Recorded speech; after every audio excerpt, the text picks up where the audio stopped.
Is this thing on? May 11th, Zoning and Facilities Committee meeting. We do have, just for the record there, we have Ms. Kinzer, myself, Mr. Atkinson, Mr. Bates, Mr. Beaver, Mr. Dudley are all present, so we have all members of the committee present, as well as Ms. Morency, Ms. Powers, and Mr. Pennings. I think I got everybody there. All right. So the first item here is to adopt the agenda. Motion approved. Okay, we have a motion to approve the agenda. Do we have a second on that? Motion by Mr. Bates, sorry. A second by Mr. Atkinson. Any discussion on that or any changes? I guess it should be discussion at this point. I don't see any. So. Please vote now.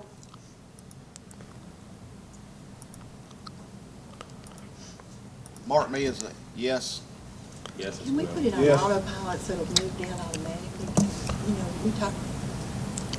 Okay, so Mr. Bates and Mr. Atkinson are verbally confirming their votes as a yes there. And Mr. Beaver. I apologize for starting before everybody got their technology up to speed. And it looks like that did pass. Okay. The next item we have here is approval of minutes. Everyone's had a chance to review those from the agenda. Do we have a motion to approve those? Motion approved. Okay, we have a motion to approve the minutes by Mr. Bates. Do we have a second? Second. And a second by Mr. Beaver. Any discussion on that? I do not see any. Please vote now.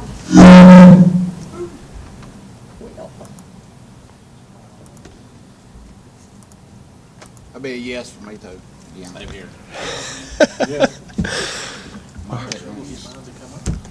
just now getting Is it not? logged in. Okay, we have 3 yeses there on that, and it looks like that did pass unanimously as well.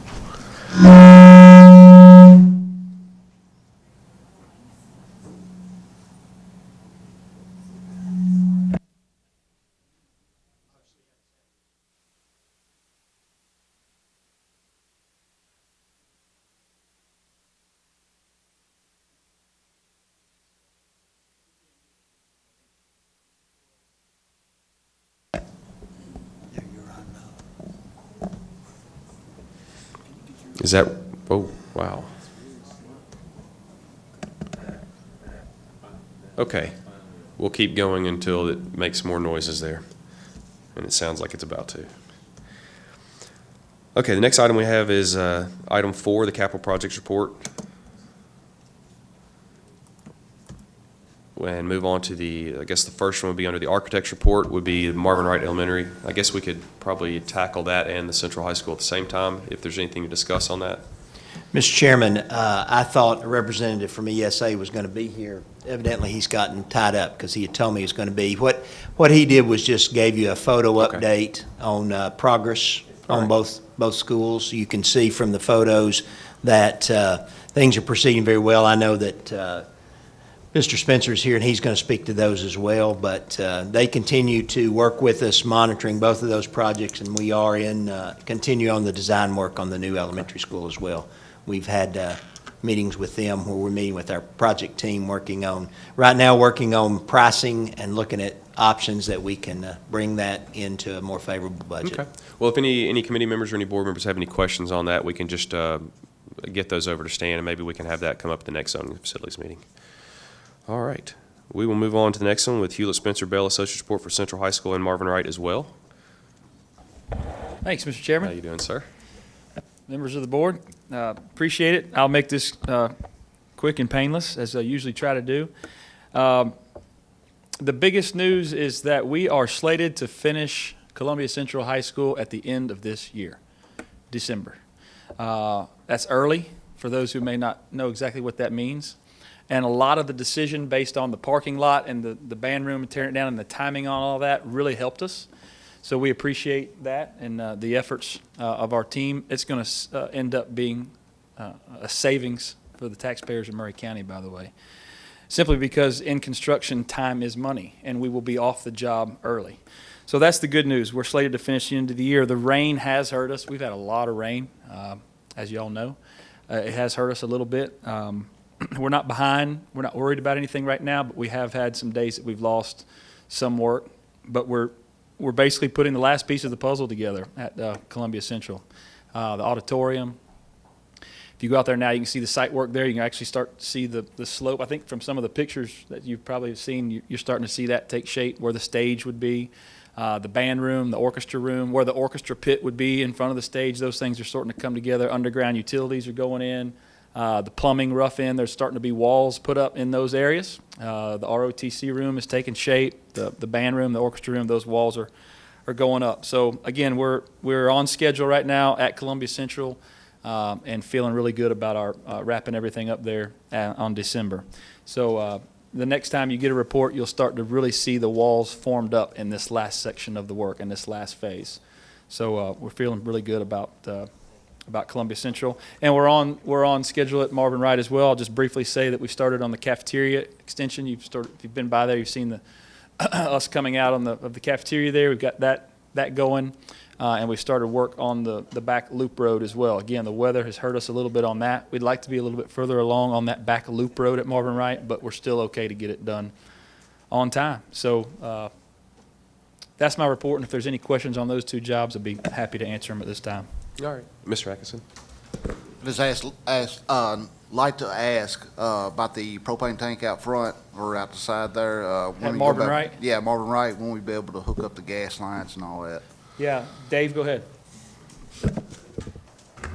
Atmos Energy has said that they're going to come and have a meter there probably by the 27th. So we are of May. So they're moving along very fast, and so we have as soon as the kids are out, or excuse me, students are out by the 20th, we're having the propane sucked out of there and put into some of our other facilities, so that they can get that tank out of there and start building a pad for our compactor and have that out of there. It's a part of their contract to remove the tank.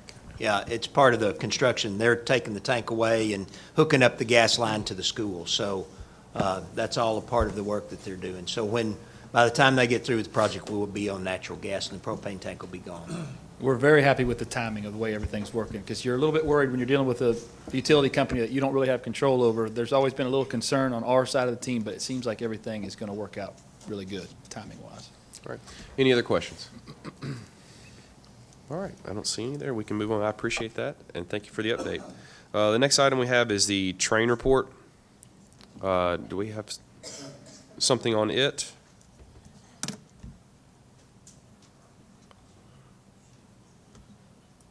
I guess I could start by simply saying if any committee members or board members have any questions on that. I know there was quite a few updates on where we were. I didn't know if anyone had any questions or wanted to ask. Otherwise, we may save Mr.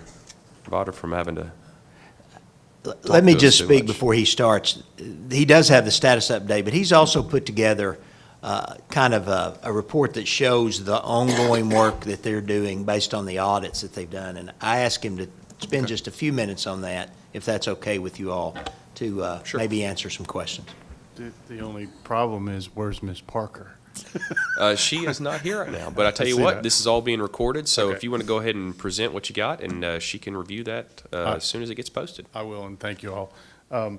Do you all have any questions about the status reports? Essentially, everything is ordered and scheduled and teed up for the summer break as soon as stuff starts arriving. We don't see any delays. There is one correction, if you will, on the next report, Jerry, is that at Marvin Wright, the drainage issue has turned out to be larger than first thought. From the scoping and everything, it looked like they could just jet out the line and get the rocks out. They made an attempt, and the rocks are settled in there very well. And so right now we're working with Murray County Schools Maintenance and Operations, between them and Train, trying to figure out what's the most cost-effective solution. But it looks like there's around 120 linear feet of sewer pipe that is anywhere from 30 to 50% full of this rock. And so we'll keep you posted as that gets On that, I monitored. want to, that's something, if I'm not mistaken, because a lot of this is before I was on the board, they've evidently had some plumbing issues since the school was built. Yep. So this looks like something that just basically was during construction, was not properly taken care of, and it's just been a problem all along. Unfortunately, there's some conflicting reports that that this may have been already cleaned up at one point and that this might be a reoccurrence. Right now, it doesn't necessarily look that way. It might have been that this section of pipe was missed. Okay. So, All right. we'll- All right, we'll continue on with Okay. that. Oh, Mr. Dudley? yes. This all external of the building, or is it internal? Unfortunately, it's internal as well. It's right where the collection, if you will, comes together to the main line and then runs out. And if it goes to the point of cutting that up and redoing it, if the lines are installed anything close to what the drawings show, we would probably modify that going back. It's a little too much right angle, if you will, and that could be cleaned up. But we're looking for every alternative we can come up with to not have to cut up floor and dig. Okay, Mr. Brading, I know we had done some work at one time before. Was the work we did external? It was actually upstream. Yeah, it was actually under the slab. We actually Okay. had to go into a classroom, cut out a section of flooring, and unfortunately, it's not just under the slab, it's several feet under the slab. It's 10, 12 feet. The line actually is buried in the ground under the slab. The folks with Bell Construction found where it comes out the building, it's considerably deep. They had to Okay. find it, but this is under what would, from the office down to the kindergarten wing, kind of in that area. Okay. Kindergarten wing's where we actually, in a kindergarten classroom, cut up the floor and removed. Before, we removed about 20 feet section of pipe and redid it. It was done by our maintenance department 2 to 3 years ago because it was. Yeah, they spent a long weekend, Yep. as I recall, and put in a tremendous amount of time trying to improve the situation. Yeah. All right, thank you. That section that they did is fine. That's upstream of where the rest of this is. Okay. And so, Mr. Bates? I guess I'm just not familiar, thank you, Mr. Chairman, not familiar with this. How does rock get in a sewage line? there's no easy answer here. Seems like an easy answer. There's a rock layer underneath the foundation. That's part of building the building. You put rock down, and the pipe is laid under that rock. So that's where it starts from, I think. Well, so listen, it either got in there at construction and didn't get taken out, or there's a breach. Well, there's a whole lot of gravel, and unfortunately, what's been determined at this point is it looks like this rock has been there long enough that it's kind of grouted in place. The high pressure, rotor-rooter jetter trucks couldn't budge it, and so. So what you all have seen thus far, likely this was something that came with the installation. That's what we suspect. So we got a little extra. You got a They little- didn't charge us any more for You that, got I a little guess, did extra they? for your money. Yeah. Okay. Yep. Go ahead and continue with that. Okay. Mr. Dudley? If it's a breach, I mean, is there any pressure testing or anything that we can do to determine if we do have a breach, if it? So we've scoped all the lines, and at first, we thought we found a separated joint. That turned out to not be the case, and unfortunately, the type of breach this would be in the verticals, and it's very, very difficult to get a camera to turn up in there, and so the type of testing that you have to do at that point, it's intensive. You're pulling commodes, inspecting and testing, point by point by point. The biggest issue right now is if the rock and debris can't be pulled out of there by some means in place, it doesn't matter if there's a breach or not, it's gonna have to get cut up and replaced. And that's what we're in the process. It's like our team has discussed, we're not gonna come forward with a recommendation to pull all this piping out and replace it until we're absolutely positive there's no alternative means to get the rock out. So. Okay. Okay.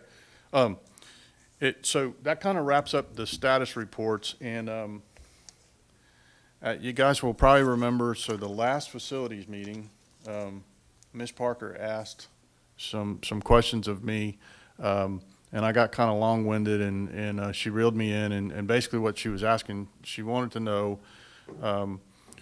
where we were at with regards to what had been done since the original investment grade audit to date.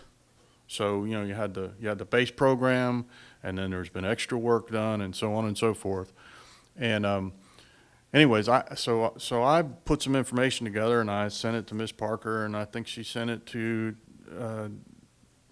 Dave Bates, and I don't know, somebody else was copied on an email responding back, and she asked me to kind of go through it in a facilities committee meeting.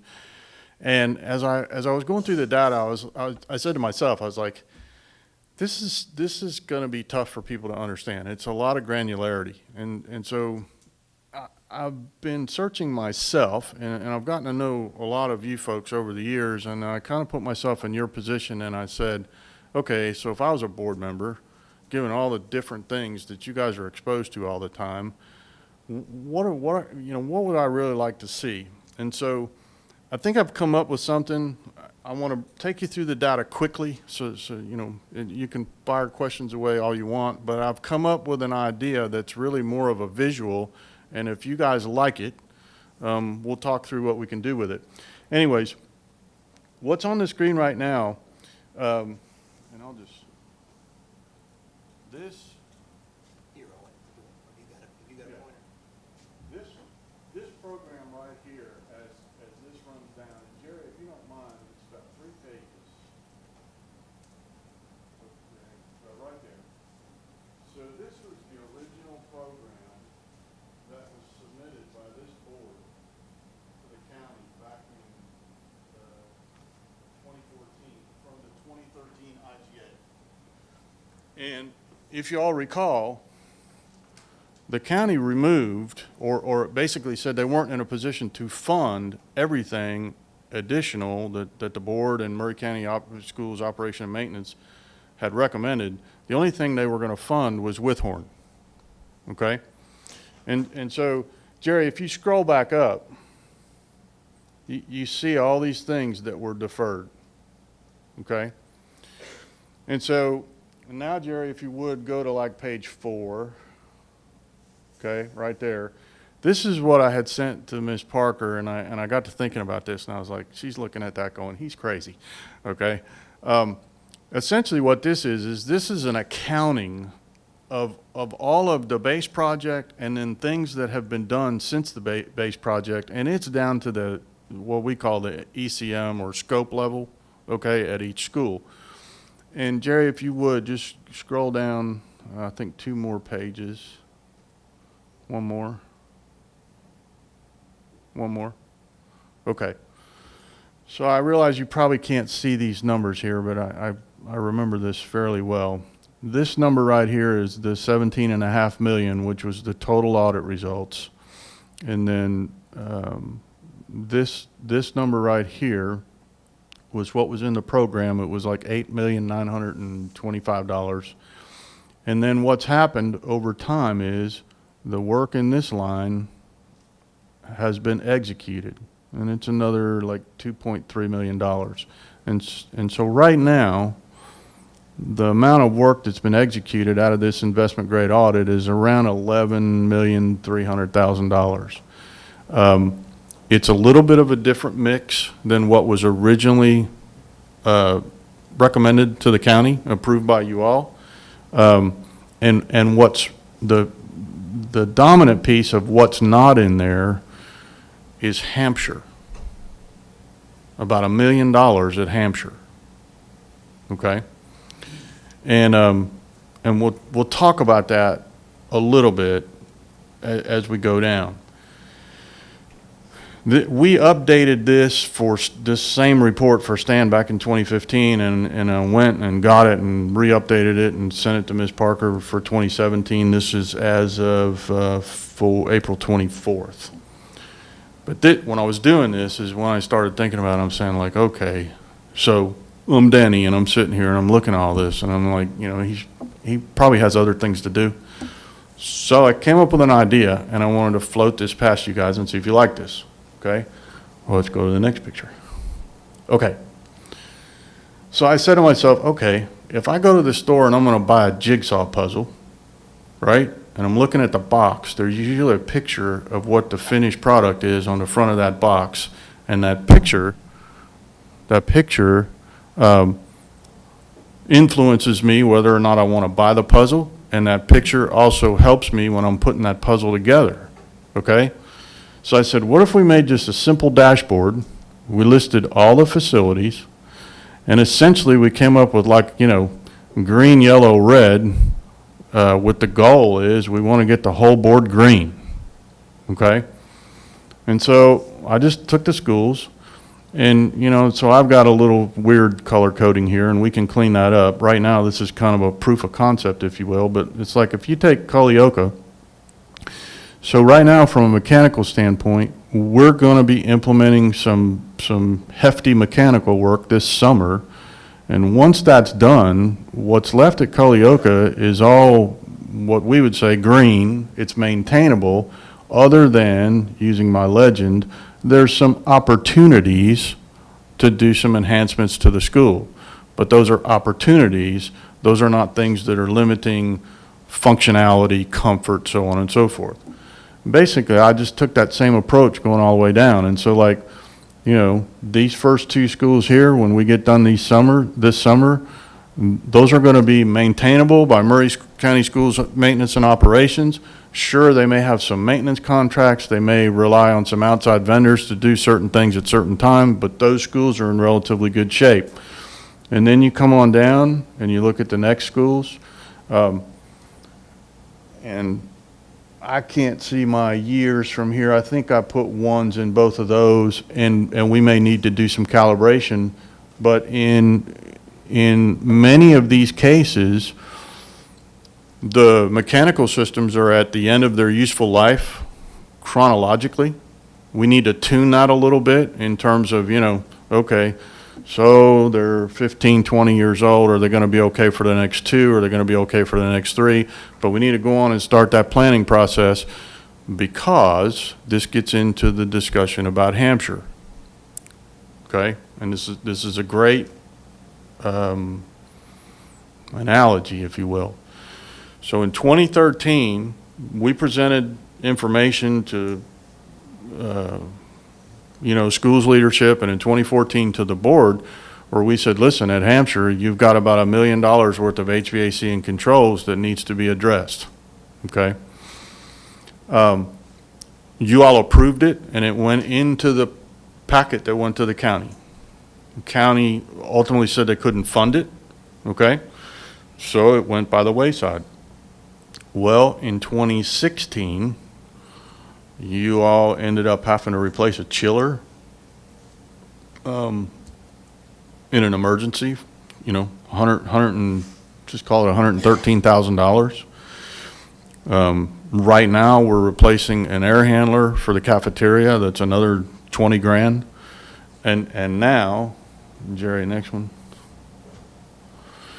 The pumps have to be replaced. And this picture is back from 2013. Okay, this was all part of the $1 million recommendation. And so, you know, I don't know what that's going to be by the time it's all said and done. But the point is, these guys have to spend money to keep that thing going. And we knew 4 years ago that we needed to make a larger investment in it. And here's the thing that's happened that I wanted to help you guys with a little bit. So what's in Hampshire from a technology standpoint is a 2-pipe system, or chilled water, hot water system. It is a system that we would tell you today we would not encourage you to put in a school of any size in a K through 12 environment. Unfortunately, at Hampshire, we've spent money because we had to keep that school up and running, okay? And so now you kind of have one of two things to look at as you go forward. You could go into the school and palletize the chiller that you put in there and salvage it and maybe look for a reapplication of it. Or you say, well, we committed to keeping the two-pipe system online, and now we need to, religiously get in there and start replacing the rest of that stuff so that we can get that school down the road. I understand you guys have some bigger issues out there that you're dealing with. I just want to make sure that you all understand what happens, when this stuff starts to go downhill. You're going to end up having to spend money to keep it going, whether you want to or not, unless you have another way to house the kids, And so, Jerry, if you go back one slide, my thoughts with this type of dashboard is if you guys like this approach, what we can do as an extension of the MEP audit that we did is I can take and build multiple tabs. This is just an Excel file where essentially we just start programming, in other words, this is your dashboard, and so you see, okay, we've got stuff to do here and here and here, and then you just have tabs that support that, so where you guys can actually see granular data, dollars, etc. I will point out, so this right here is straight out of the electrical audit reporting that we just finished up. We're in the process now of putting dollars and scope to all of these items. So essentially anywhere where you see red, some of these are just repairs, some's rework, some's replacement. That'll be coming to you guys, in time for the next facility committee meeting. Obviously, once that's taken care of, that column's good. These are the 3 plumbing schools, okay? And then, of course, all the blue over here is stuff that you've already, contracted and we're committed, and that's all going to take place this summer. But there's some stuff out here with these schools that these are fairly significant dollars. And we have budgets right now, and so, I can start that template and give you guys an idea of what you're faced with, and we just need to kind of fine-tune the, are we talking year 1, 2, 3, et cetera. And that is part of the commitment that we made to y'all back last July. When all this blue is finished up, that will help, that blue and this row right here, this column right here, that will essentially complete all the recommendations that Train and Murray County Schools Maintenance put in front of you guys back in, I guess it was January, that those were the hot things that needed to be done. Okay? And at that point, I'll just stop and ask these questions. Mr. Dudley? Thank you, Mr. Chairman.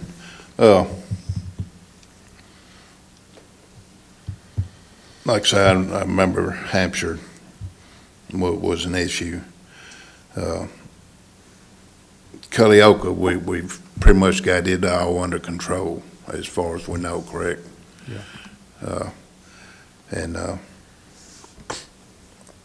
know we tried to separate from the original investment grade audit the items that would pay for themselves. Yep.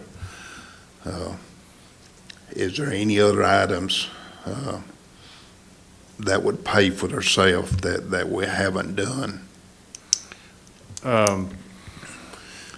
You do have an opportunity, given the technology and lighting and controls changes, you do have an opportunity that you could do another program or an extension of the existing program.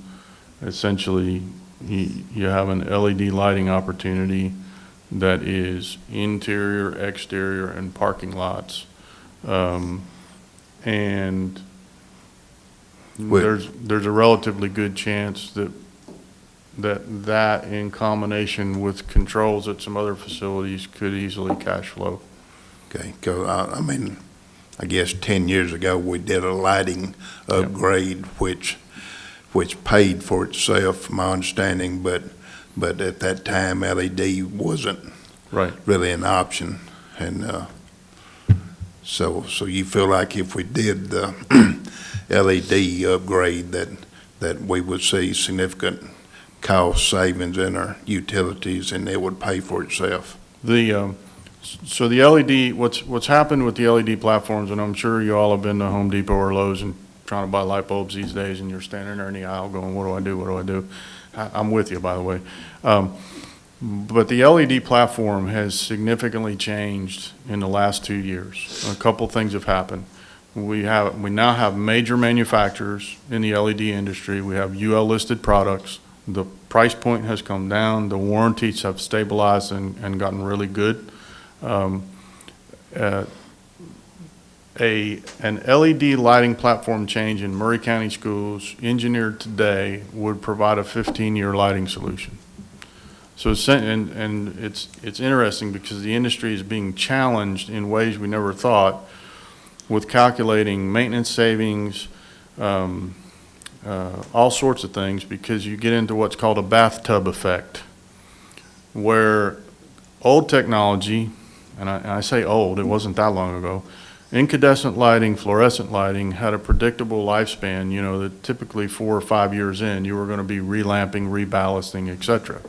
When you get into LED lighting platforms, you've now crossed over into the semiconductor field. And so now you get into mean time failure rates.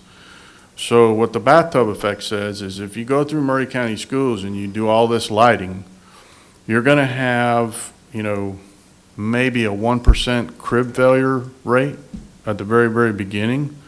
But then for the next 15 to 20 years, depending on, how many burn hours those fixtures are exposed to, your maintenance and repair costs will literally be nothing. So the curve looks like a bathtub.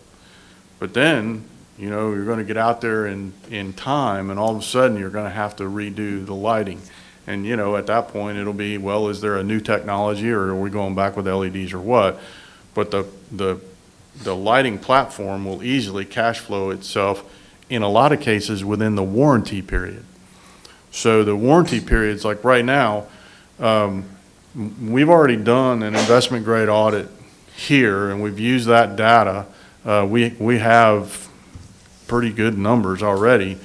But like, for instance, what a program like that would look like is you'd have a 10-year product warranty and you'd have a 10-year labor warranty, where if anybody had to touch it, even if there were bucket trucks or whatever, the manufacturer would be paying for that service. Okay? It's really gotten sweet. And then, like in y'all's case, you have an existing commitment from the state of Tennessee's EESI program, Schools Energy Efficient Program, for 12-year 1% money. And so you could make a pretty nice program work, So sorry for the long-winded answer, but you asked. Okay. Well, I think personally that's something I feel like we need to pursue, as the new technology comes along, anything we can do to conserve energy, and especially if it's going to pay for itself, I think we need to pursue, as I said. Are there any other schools that have major concerns for you? I know we've got some older facilities. We've got Brown that we've been talking about already, but any of the other newer facilities, So I'll have to walk a little closer to the board. I did a relatively good job calibrating this. I would tell you that the ones that have like the amber and the red font, those are going to be the high dollar things that are going to have to be done within the next, year to 4 years. And then so what's going to happen as you all, if you're kind of following, if you're using some kind of dashboard like this, what this is asset management or asset planning, and essentially we need to start doing a rolling plan, because you're going to have, the audit that we did in 2013 showed a whole bunch of stuff. Well, some of that stuff, has been addressed. Some of it hasn't been addressed, and some of it's no longer applicable because it got addressed a different way. And now we're in 2017. We have this saying in our team is that 30 days goes by in the blink of an eye. 4 years goes by really quick. It's like boom, and all of a sudden conditions have changed. you know, the difference between a unit running in year 13 versus running in year 17 or 18 can be significant. So the whole idea is to get this dashboard to where everything is either in a maintainable state or there's a potential opportunity, but then to keep something like this updated, because you guys are playing catch up, and I think you know that, you know, and just, so here's a quick comparison for you. In the program that we did in Knox County, we've worked in those schools. It's a 90-school program over 10 years. That's a big school district in Tennessee parlances. And so, you know, they have an onboard architect and engineers and energy engineers, and there's a lot of people being, you know, able to track a lot of things. And so life cycle costing and things like that, they're able to keep up with a little better. The next largest one we have experience with, we're into right now, which is Williamson County Schools. It's exactly half the size of Knox County Schools. And Williamson County Schools has enough depth on the bench in staffing that they're able to keep up with stuff and projections and budgeting and so on and so forth. Ironically, we have two school systems, Murray County Schools and Robertson County Schools, that are about the same size and same set of issues. The school systems are just not big enough to have the internal staffing and support to do the kind of planning, okay? And I know some of you know this, but the leadership and the folks that we're dealing with today for Murray County Schools is a lot different than what we were dealing with in 2012 and 2013. High caliber, high quality leadership. And the difference between what we were faced with then versus today is a completely different ballgame. So you guys have a really good opportunity to go on and get the rest of that green over the next couple of years, you know, and then the trick is going to be to kind of keep on top of it. Okay. Mr. Brading, does all the things on this chart pretty much coincide with your calculations from the MG reports and everything? Yes, sir, they do.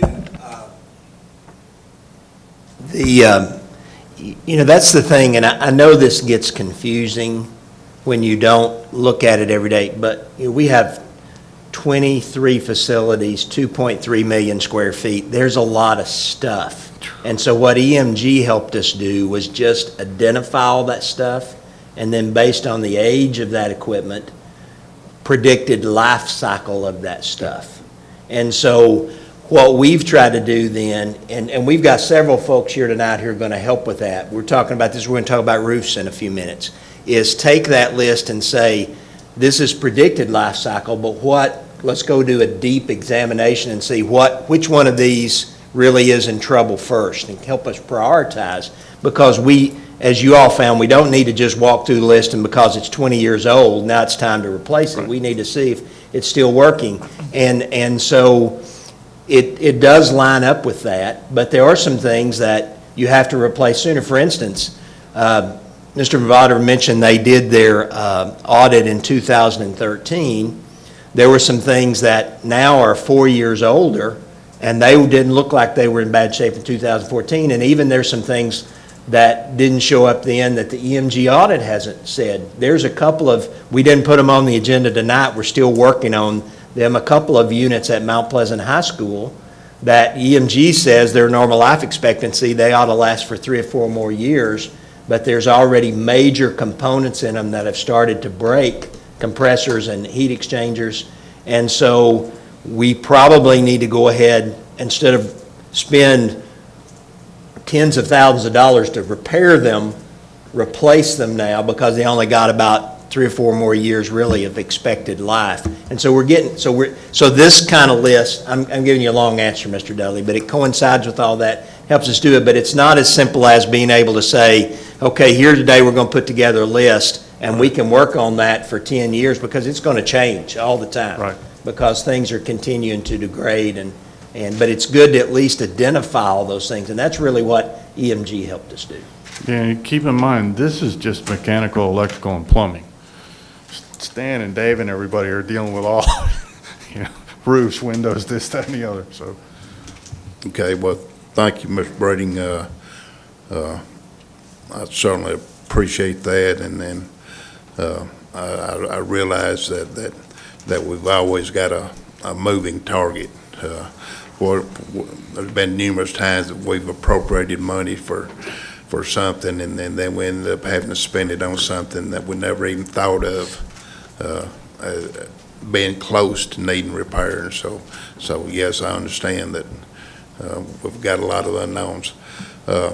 Personally, I do like this format. I think it may simplify and help us be able to track, and then as it changes, I would love to see it all turn to the green, and so I like this myself. Thank you. Okay. Thank you. Mr. Bates. Thank you, Mr. Chairman. Appreciate this information. If you sent me an email, I must have missed it because I didn't get it before tonight, but. I think Ms. Parker added you to the email string. Yeah, I must have missed that, so I'll have to, but anyway, I appreciate seeing it tonight. One thing, I guess, follow along, Mr. Bree, what you were saying, I guess, at some point, if we can get caught up, maybe it's not as big of a task, because we know that units are going to start going out. I mean, they have a life expectancy, and we can kind of put that on a schedule, and we know maybe every year or two, we're going to be replacing somewhere, and it's just not all at the same time. I guess what we're grappling with is things kind of got backlogged, and we're trying to get back to zero. I thought it was interesting. I would like to ask you, maybe you can kind of help bring me up to speed, because I wasn't here when we did this energy audit back in the 2013-14 timeframe. I think you had one chart where it actually showed the total amount. Did we ask for 17 million in? No. What did we ask for as far as funding? Hold still right there. So Back in 2013-14. What we tried to do is we took the 17 million, and at that time thought, that's a big ask, so we tried to prioritize some things, and we prioritized it down to 11 million, and that's what we made the ask on. Okay, And out but of we that had, 11 we million, we got had, 8. we knew back in 2013-14 that we had $17 million Yes, sir. worth of needs. We went to the county commission to try to, again, we got this backlog to try to get caught up. We asked for 11 of that, and they gave us how much? 8. We They got gave 8. us 8. Yes, sir. Okay. well, actually, they gave us Actually, they gave us 4. Right. And we funded 4. through. That's really what they gave us, through gave energy us Whitthorn. savings. They gave us Okay, Whitthorn, and we bought, and then we borrowed, they allowed us to borrow another 4, which we're paying back from the energy savings. That is Right. correct. Thank you, Mr.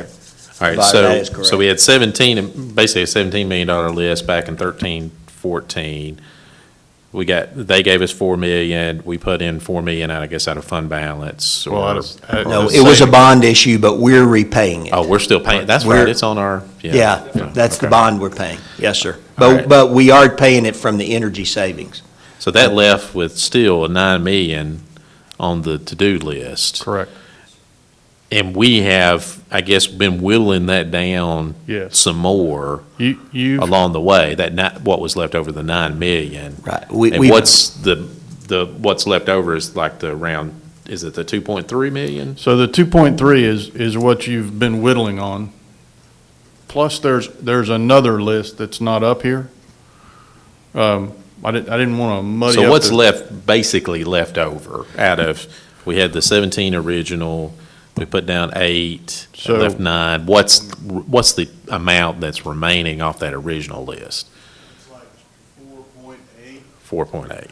However, not all of that 4.8 is applicable. So if I'm rounding it off, about 4 million.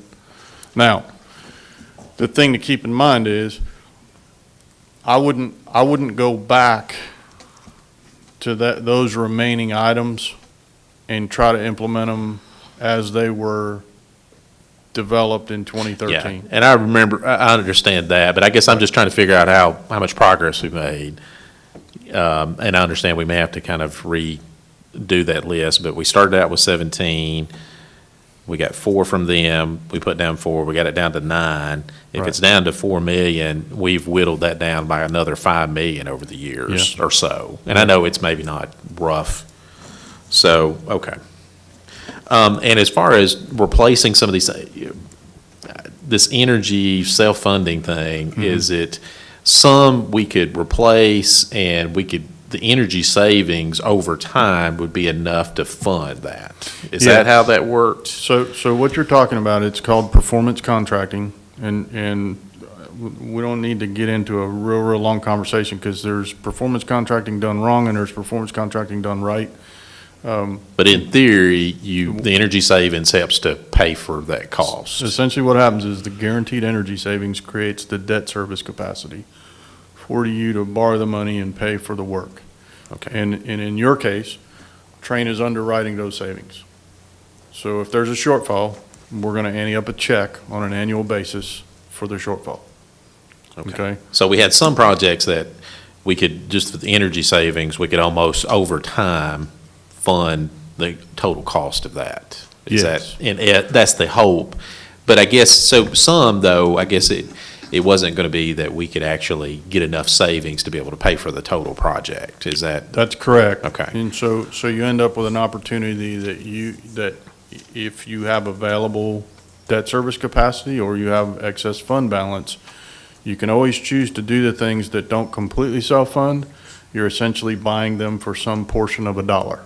But even with those, if you've got an old, outdated system and you replace it, you're going to get some energy savings benefits. Yes. And that's. It may not be enough to That's pay right. for it over time, but we're still, if we've got some outdated systems, if we replace those, we're going to see some savings from an energy standpoint. It may not be enough to fund it, but we'll see some savings. That is correct. And if you roll, like, so for instance, when the county funded Withhorn, they rolled it into this project with Train. So Train underwrote the performance and the savings associated with Withhorn. And that's feeding back into your cash flow model. And it's favorable. Okay. All right. Thank you, Okay. Mr. Chairman. Mr. Pennings. Thank you. I like your program, and you're exactly right. Years ago, it was a one-man show. You can see that tonight. We don't have a one-man show anymore. Thank goodness. The thing about your report is, as board members, I think we'd have to keep in mind that if you have something that has to be replaced, something can pop up and move ahead of that. Yep. And what I'm trying to say is, we can't get focused on like the EMG report, where it said this had to be done, this was critical. Well, something else popped up, we have to move that ahead of it. Right. I think as board members, we'd have to keep that in mind, that it's, like you said, it's a moving target. Our goal would be, we've got a, I want to say a really clear handle. We've got a fairly clear handle on where the different facilities are at. But even like right now, before I want to say, okay, here's the final version of that, we want to go put eyes on the ground and we want to go do some more interviews because you're into this thing where, okay, so the system's 21 years old, but, fact is, it's probably going to be okay for the next 2 years, and this one over here really needs help. That's our first wave of prioritizing were the recommendations we brought to you in January. And once the summer's over, those will be done. Those were the hot buttons at the time. There's been hot buttons that have popped up since then, and you're exactly right. It's, you guys probably didn't all realize this when you became school board members, but you're now all property managers of 2.3 million square feet. So. All right. Any other questions or comments on that? I would like to echo that. I think the committee would like to see this again, and probably if you can work with the staff and figure out how to integrate that best and keep that information updated, whatever you guys see fit for that. But I think everyone is agreeing that we'd like to continue to see that in some format. Refine it if you need to. Okay. But I appreciate the work put in on that. All right, thank you. All right. If no other questions on that, we move on to the next item, which is the project cost report.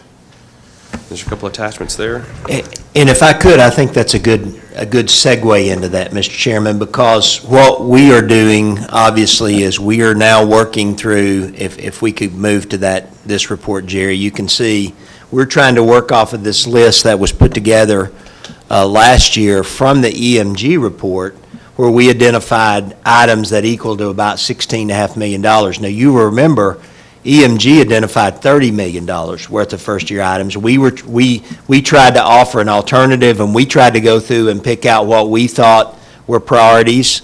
And some of those are, but as I think Mr. Penning's made a good point, sometimes you identify something and something gets ahead of it.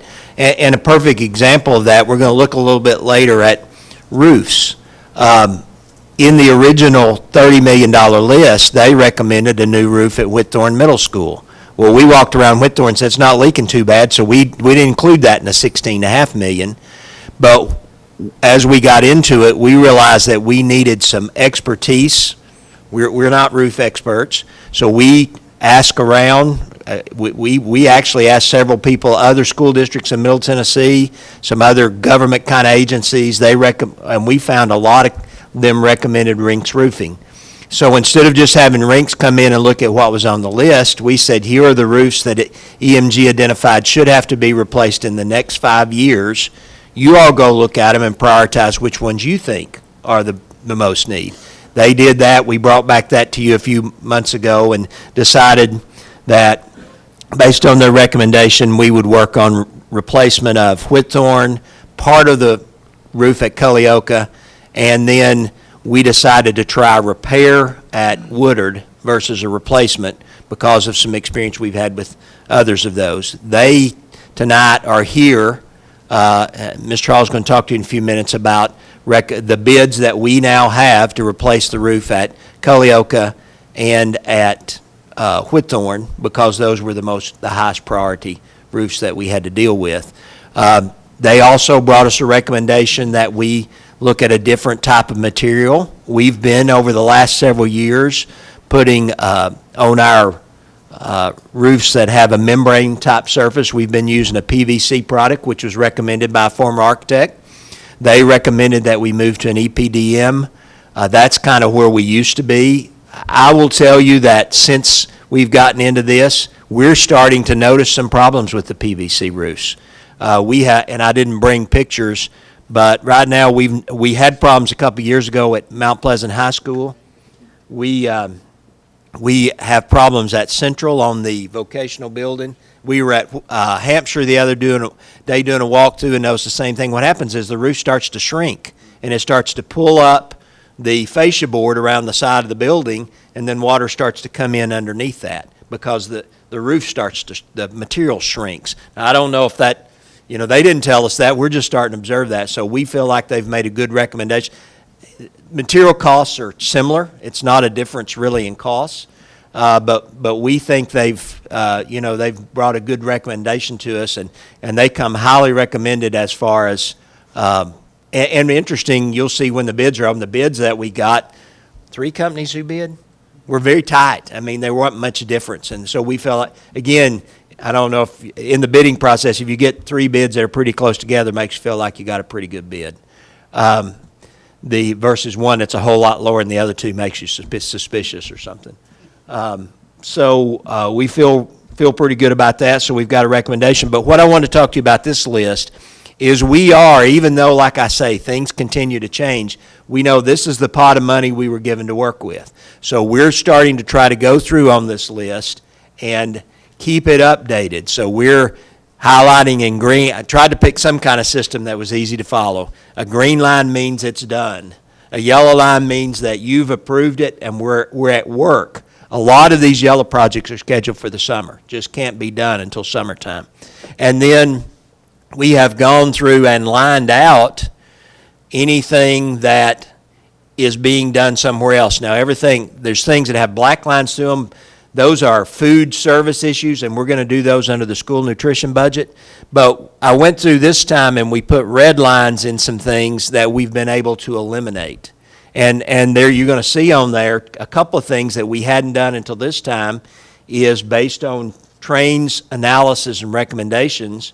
are things like the electrical system at McDowell, which they originally was on the list that looked like based on the age. Now, quite frankly, I think what we've discovered since then is EMG, we did not have good records on when some of the equipment had been updated, and EMG was going off the age of the original building, original construction. But we've removed the electrical at McDowell, the plumbing at Baker, which was recommended.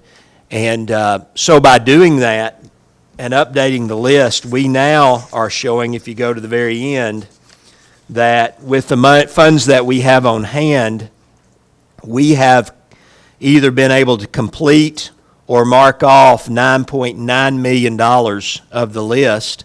So there's $6.6 million left, and we currently have $8.5 million of funds available to address those with. So we have a $1.9 million surplus in our funds. I think that's good news. So, but now we're going to tell you, but before we get too far, we got to plan to spend that tonight. So we're going to be talking about that a little bit later. But that is a list, and without just going through it in detail, I'll take any questions. Well, and I just wanted to, I'll start off there. I know David's chomping at the bit to talk on this. I appreciate this and how this process is working. I know when we first did this and started working through this is what I wanted to see, I wanted to see staff be able to just continue to work through this list, make, as your staff judgment is, or any experts you bring in, how to either remove items or get the cost to something, a different cost, and really just bring it to us when we need to approve something.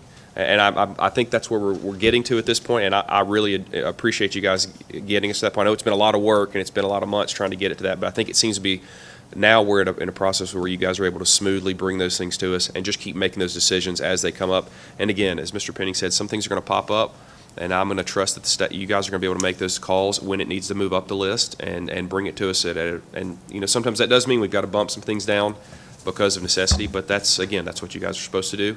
Just keep bringing them to us, and I'm happy to see this, and I like how this is looking, and I'm definitely happy to see that you were able to refine this to the point where it looks like we can hopefully get caught up on these things. Mr. Bates. Well, you beat me to it. I was going to echo the same sentiment. I mean, I'm very pleased to see this, and I know that everything that EMG brought to our attention, it may be, maybe it wasn't as dire. It was just kind of a general overview. But what I really liked about it, it gave us a dashboard. You know, we could see this is what areas we need to be looking at, and this is kind of like gives us a good way of identifying things and looking a little bit further, and if we need to address it or if we need to move it around, we can do that. But I think this is really good, so really appreciate that. And also, of course, I know we've received the funding that the commission gave us was maybe like in May, and I would have liked to maybe see more being taken out of the list, but I'm encouraged. A lot of things that we're looking at tonight is to maybe kind of get those things jump started to get work through that list even more. And I was going to mention, I would like to see, I think this is a great format. I would like to see maybe, and this is just a thought, of going ahead and putting the entire $29 million list and maybe having like what you all have right here, have that, and then kind of maybe a big red line, and then the rest of it, because I think you all are starting to tackle things on that global $29 million list so that we can see, hey, we've whittled down this 16.5, and we still have some funding left over, but by the way, look at what we've knocked out off the secondary list as well. So it shows the complete picture. So just a thought. And if I could say something with that, Mr. Bates, I agree, because I think we're getting to the point now where what the commission originally gave us for funding clearly wasn't enough to start with, but I think we're going to be at a point, hopefully, where we can maybe add some additional funding to that. So I think it is probably time to start preparing the entire list as we're able to move through those and start moving, because it looks like we're going to be able to get through most all of this list and start tackling those. And again, if we can add some more funds to this money, to be able to make it even further. And I might add, we're about to enter year 2, so we might add those things too. Because, the $30 million was up to where we were, and now we're a year into it, so. Oh, that's true. I appreciate you bringing that up. So yes, ever-changing list. How comfortable do you feel naming that, the EMG 3-year plan or the 4-year plan? personally, I'm okay with, I think we're getting to the point where we can almost don't have to use the EMG terminology at this point. I think this is really just it's the Murray County Public School System maintenance and repair plan. I mean, I don't know what another name. I think we can, because it's a working document at this point. I don't think we have to tie ourselves back to the EMG report. I think we are well beyond that. I think that was the great starting point. Like Mr. Bates said, it gave us a dashboard, it gave us a dashboard, it gave us a starting point. Yeah. But we have refined that to this point where I think we've matured past having to be stuck with that. We'll just say, for visual purposes, I think it is very helpful to, like I was mentioning, having the 16.5 and then a red line and then the full 29. And then if we want to add another section for year one, just because there's a lot from the commission standpoint, the public standpoint, that where they can see, okay, they gave us funding for the 16.5, bam, they can see it. And they can see all those marks where it's getting marked out. And then if they see that, look, we're already tackling this secondary list as well, and then maybe if we're already moving down to year one, we can kind of see that visually. And that's helpful for me as a board member. It helps me to see progress. Because I'm a little bit worried, like if it's just one big global list, I'm just going to be like, then I'm going to be bummed again. But if I see that, oh wow, we've knocked out this on that list, and we're already through getting things knocked out list, and we're already starting to knock things out on year one, you can see the progress, so maybe a little bit better visually. So just my thoughts on that. My mistake. I'm less concerned about the name and more concerned about finite. Because if we don't establish a date, then this is an infinite list, and we could be, oh, we'll just wait till next year. We'll just wait till next year. We'll just wait till next year. It's kind of like establishing SMART goals. The T stands for timely. So my perspective is if we don't establish a finite timeline when we want to have these things completed by, they're easy to push off and kind of underfund or forget or push off until next year. So I would be more comfortable with establishing a finite date to when you guys would like to complete that list, and then let's get aggressive on it. I like that. If you want to, I'm open to suggestions on if you want to bring us something of how you want to tackle that. I think that ties in with what Mr. Bates is saying. Yeah. And so whatever process works for keeping these things identified, so that I understand what you're saying, not just adding to the list, and it just never looks like a long list forever. Yeah. But it's having some finite dates, and however you want to format that, maybe bring that to the next zoning facilities meeting, and we can start to look at that and see if that looks like something we can work with. We'll talk about the R in SMART, which is realistic. So what we'll do is we'll sit and talk about what's a realistic timeline that these things could be finished, and we'll bring that to you. Yeah, I agree with you, Director, Superintendent, I'm sorry. Still call me Mrs. But as long as you don't call it the EMG report. You got it. Because personally, I have seen too many mistakes in the EMG report. Done. Well, and the one thing I just want to point out, really, this process never ends. There will always be a to-do list, which is to me, that was the great thing about the EMJ process. They helped us to see, there's always, maybe you go out to year 5, there's a list. There's going to be a to-do list. I think what got us in this bad situation is nobody was making any to-do lists. So I think this process is very good and healthy to always have a to-do list. The way it's formatted or structured, that's a different thing. But that one thing I was just going to mention about, it's like the HVACs, we'll never get past that, and we shouldn't. But once we get to 0, we need to, let's don't commit the same errors of the past. Let's go ahead and then start projecting out. Okay, I know it's something going to happen 5 years from now. We're going to have to replace another system, and go ahead and start planning ahead on that. Well, and see, that's one of the beautiful things about this whole process. You guys have now starting to move away from a fix on failure to a preventative maintenance.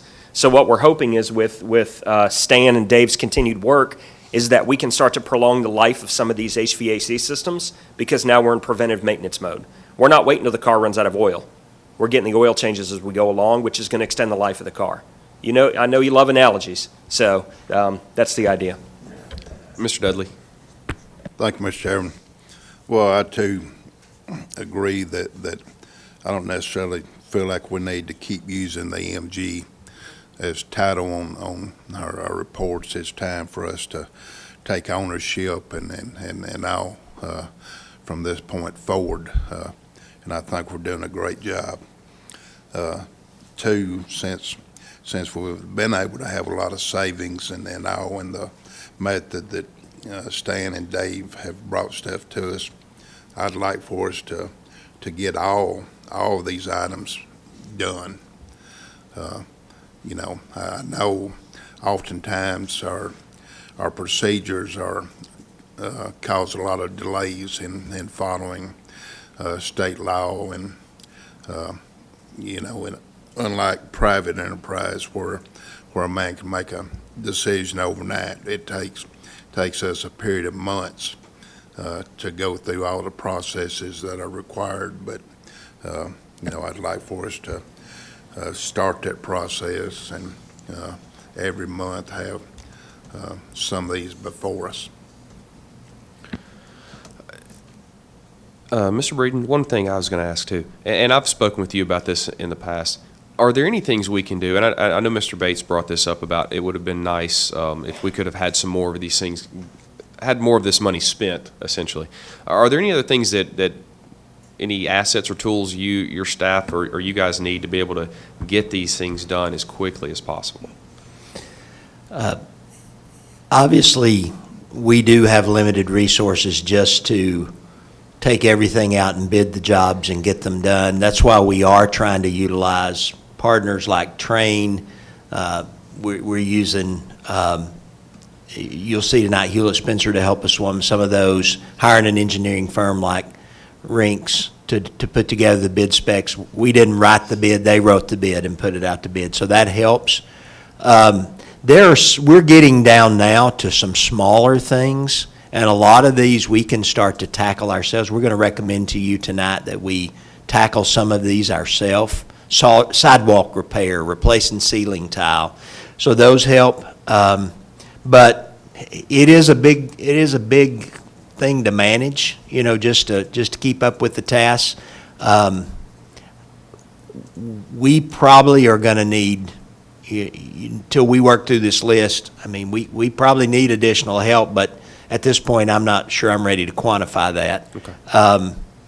There is some things that we've asked that I think will help us, like one of the things that we've requested in the budget that we've already talked about, we've requested a contract administrator to supervise, because we also supervise GCA, the grass mowing people, the pest repair people, the pest control people, the fire alarm people. Dave probably spends, I don't know, a day a week on alarm systems, just there's always something going on. So those kind of things take a lot of our time. Have somebody to take those would be a big help to us. I don't know if that's what you're asking or not. It actually is, and I think that's an important thing. I don't want to throw money away, but I think there's times, especially as we're looking at a timeline here of trying to get these things done quickly and get to a year zero point where we're actually caught up. Sometimes it does make sense to spend a little extra money to get those things handled in a quickly and efficient way so that we can go ahead and get to that point. And that's the only reason I brought that up to you before, and I just would like you to make sure you consider that. And if at some point you deem that that's necessary, I'm not going to tell you to do that, obviously, but if your staff decides that would get us ahead, would help us be more efficient in the spending of the money, be able to get these projects done more quickly so that our students are in better conditions every day in the classroom, I would hope that you could bring that to us and let us know that is the best decision to make. And we will do that. And Dave just reminded me too, one of the things right now, we've got a lot of, and I'm talking with Murray, our maintenance manager, about trying to put together a little construction team from amongst his staff. Because we got several, I think you all know, we tried to bid a job the other day to remodel the metal building at Central High School for a mechatronics lab. We couldn't get anybody to bid. It's $15,000, $20,000 job. We put it out to bids and nobody bid. Nobody wants that kind of work anymore. We've got the same kind of, it's a little bit larger cost because we got to replace some HVAC. Got the same thing at Mount Pleasant High School for the mechatronics lab. We need some skilled trades. Now, we probably would outsource the HVAC to Train, but we need somebody that can lay floor tile and paint the walls and run some electrical circuits and, things, which we have people on our staff to do that, but they're busy doing maintenance now. So there's some, and Dave right now is the one putting all those jobs together too. He's putting together that. In the last year, we've built a cosmetology lab at Spring Hill High School. We're doing these mechatronic rooms, computer rooms, some things like that that's going on too. So, there's all kinds of projects that are going on along with this, so. Okay, any other discussion on that item? If not, we can move on to the next one. All right, I guess the next one would be item 5 here, the site location for the Malamore School property, or did I miss something here? Oh, that's it. Get Jerry to open that up. I want to talk to you about this. We've been working with our team, and Jerry, if you're just going down to the next page. We've been working with our team, the construction team from, here we go, from Hewlett, Spencer, Civil Site Design primarily, and ESA helping us too. The three of those working together. And if you'll remember, we originally, when we purchased the Malamore property, showed you a layout which had the sites in orange on it, which are three future school sites. The blue is what we have proposed to the city of Spring Hill, and we even laid out what a city park might look like in those. And Casey Williams is here from the city of Spring Hill. I know she's seen this and likes this, I think. But what we've begun looking at is this for sure? Because we're actually talking to the city of Spring Hill about possibly being able to trade the land to let them build the road. I'll just lay that out. That's kind of the deal we're working on, which would be a huge plus for us. But before we do that, is this for sure we want the road? And as we've looked at it, we think maybe there's a better solution, because this, if we do this, this forces us to have a high school and middle school campus separate from each other. But there may be a way we could do this where we could explore the opportunity to possibly build those together for some savings. We've looked at some schools where they've built a common campus with a cafeteria in the middle that they share, or something like that, for some savings. We kind of like that idea. So if you'll go on down to the next page, we actually have talked about moving the road down to the lower end of the property. Rob Porter, who you met last month, who works with Civil Site Design, has projected the cost is about the same. The road's a little bit longer this way, but the other way there's more work to be done, because you got to do more fill, because you got a grade to deal with. So he has said that he projects that the cost would be virtually the same either way. But this would give us the option of, we could combine those properties, or we could still separate them if we wanted to. But it makes it a little more flexible. We kind of wanted to get your approval to proceed with this design, since we'd kind of showed before we moved. But we really need to get rolling with our talks with the city of Spring Hill, because we're working on pricing for the road. Hewlett Spencer's helping us with that. We actually are also in conversation with the county road department, see if they can be involved in that in any way. So. But anyway, that's what we want to do, is get your approval to proceed with this plan. Just from what I understood of the original discussion, the original drawing, the first one we were given, was simply an estimation anyway. That was, we kind of threw, I think there was an existing spillway there that kind of, and they just kind of worked with that. If this is what, and personally, if this is what staff says is the direction we need to go, I don't see any reason that I'm going to try to argue with that. So I would say a green light for me, but I would be interested in what any other committee members wanted to say, or any of the board members. Mr. Dudley? Well, I agree with your statements there, but I actually like this latest proposal, because it keeps the road from running in between the two schools, and limits some of our abilities there, especially for connection if we decide to go with that. So I like this second concept better than I do the first one. Mr. Bates? Yeah, I like the idea, and for me, you know, I don't want to micromanage things. If this is what staff, in their judgment, believes this is the best way to proceed, then I want to support staff. I did just have one question. If we do move the road down as in option B, could that end up making the road to the middle school longer? Because I guess before, it's kind of in between the two schools, and, you know, it's like one is pretty close to the road, the other one's pretty close to the road, but that may extend but I guess some of this maybe depends upon how the configuration is. That was my only question. Quite frankly, we haven't got that deep in discussion. You do have this You know, the shaded area is some floodplain. Now, there is some things that they've said we can do to reclaim some of that. Part of it will be a sports field complex, so we've still talked about kind of using this location for both schools and then maybe moving the sports fields up in this area. So you might have sports field complex. That's kind of been our preliminary discussion, maybe you having some parking, reclaimed area and some parking here. Okay, so the middle school may not be where. No, it's it in may this not be little up here. block. We, It may we, actually yeah, be we down. may actually move the middle school and the high school down Okay, here. I see, Yep. I see, okay. Do you actually need any action from us on that, or just let you guys proceed? I don't think, I wouldn't see where we would need to. I mean, Let us proceed. I mean, If- I think we're good to proceed if, I mean. Then I say let's Well, do proceed. you think this needs approval? Okay. All right, then. They keep bringing us good ideas. I like it. All right, the next item, we have an MOU from the city of Spring Hill on this. And I did mention that Casey Williams, who's the Economic Development Coordinator for the city of Spring Hill, is here to speak to this. They approached us a few months ago about this. You can see they are interested in the ball field that adjoins the school. The school district has been in a long-term lease with the city to use this as a Little League park. Their plans are to, and she can answer more questions on this about what they plan to do with it, but it's not Little League, I know.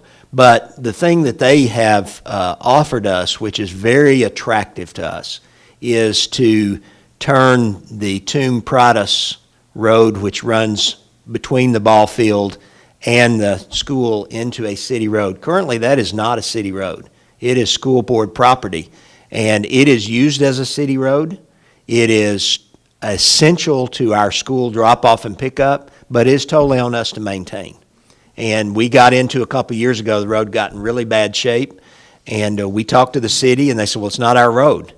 We did get the county highway department to help us fill some potholes and do a little patching, but it continues to be a real maintenance issue for us, that street does. The ball field itself there is some floodplain land there. There's a creek that runs by it. We probably couldn't use it for much more than ball fields, possibly parking, but it's really not buildable space. So we have presented to you this MOU and invited Ms. Williams to come and speak about it. I mean, we can start with Ms. Williams if she wants to talk to us first, or if any board members want to ask her a question. But otherwise, she can push the little button there and get started. Thank you for allowing me to come and for being willing to discuss this opportunity. There was a long-term plan for this. It's been very graciously given to the city's care and custody. So for the past, has it been since 90, I don't know, late 90s. And the Spring Hill Little League has grown and flourished because of the partnership between the city of Spring Hill and the school board, and we're very grateful for that partnership. On that note, they've grown to a size that they've overrun those two fields. We worked out a use agreement with GM to use fields over there that they weren't using anymore. But now, as you well know, with the Saturn Parkway extension, fields are getting ready to be no more. The new roadway will go right through the middle of those fields. So Little League came to me and asked if I could help try to figure out a solution. We were given a piece of property, the city was, by a developer that's all in a floodplain area to qualify as green space for a development they wanted to do, and so came up with a plan to give that piece of property, that 20 acres, to the Little League. And they're already started building new facilities on that property that will be able to house their entire league. When you grow from 2 fields to 6 fields, and now you're getting ready to go back to 2 fields, you're talking about 300 or 400 children that would no longer be able to play community rec ball. So that was something we didn't want to see. So that was how the genesis started there. In the process of that, I wanted to get them a new home. That was the first priority. But the second priority was to try to get back to the original agreement between the city and the county for that property. And then hopefully find a way that we could benefit the school board and the school system to be able to help with the roadway, help with the maintenance of that property. I do understand I wasn't there when the original lease and all of those things were negotiated, but the school has not had, the Spring Hill Elementary School has not had free and open access to those fields as what was originally discussed, as I'm told. Like I said, I wasn't there. So we wanted to try to get back to that. If we can move the Little League off of that property and take over control of that property, they become public access parks again, that everyone is at will to use. There will be the Lions Club fields, that are right down the little roadway from there next to the Winchester building. They use those fields over there. We do have a plan in place to rehab all of Evans Park and really renovate that area. And it just seemed to make sense to be able to tie this in because these fields are finished. They're playable. They're in great shape. And the Little League has agreed to all of that. The city has agreed to all of that. And then we've been putting that plan in motion. So the last piece to the puzzle was to try to see if you all were amiable to turning that property over to the city formally. And in return for that, us taking over the maintenance and everything that goes along with the roadway of Tune products. I know it's been a troublesome spot for you over the years, even just with police control to keep people from flying through there as they normally do. It grates on my nerves when we have kids running back and forth, across the street, and we don't really have a whole lot of control over the roadway. We've made it very clear that it is not to interfere with any of the drive aisles that the school needs for drop-off, pickup, all of those situations. Also, I know from experience, because my son went there as well, that lower area gets used for parking a lot when the school has major functions. And all the parents come and they need that space for parking, and that's the intent, is to leave that alone. Now, on the do you have the image? So, on the bottom of that picture, it's okay, I have red nails, it'll work.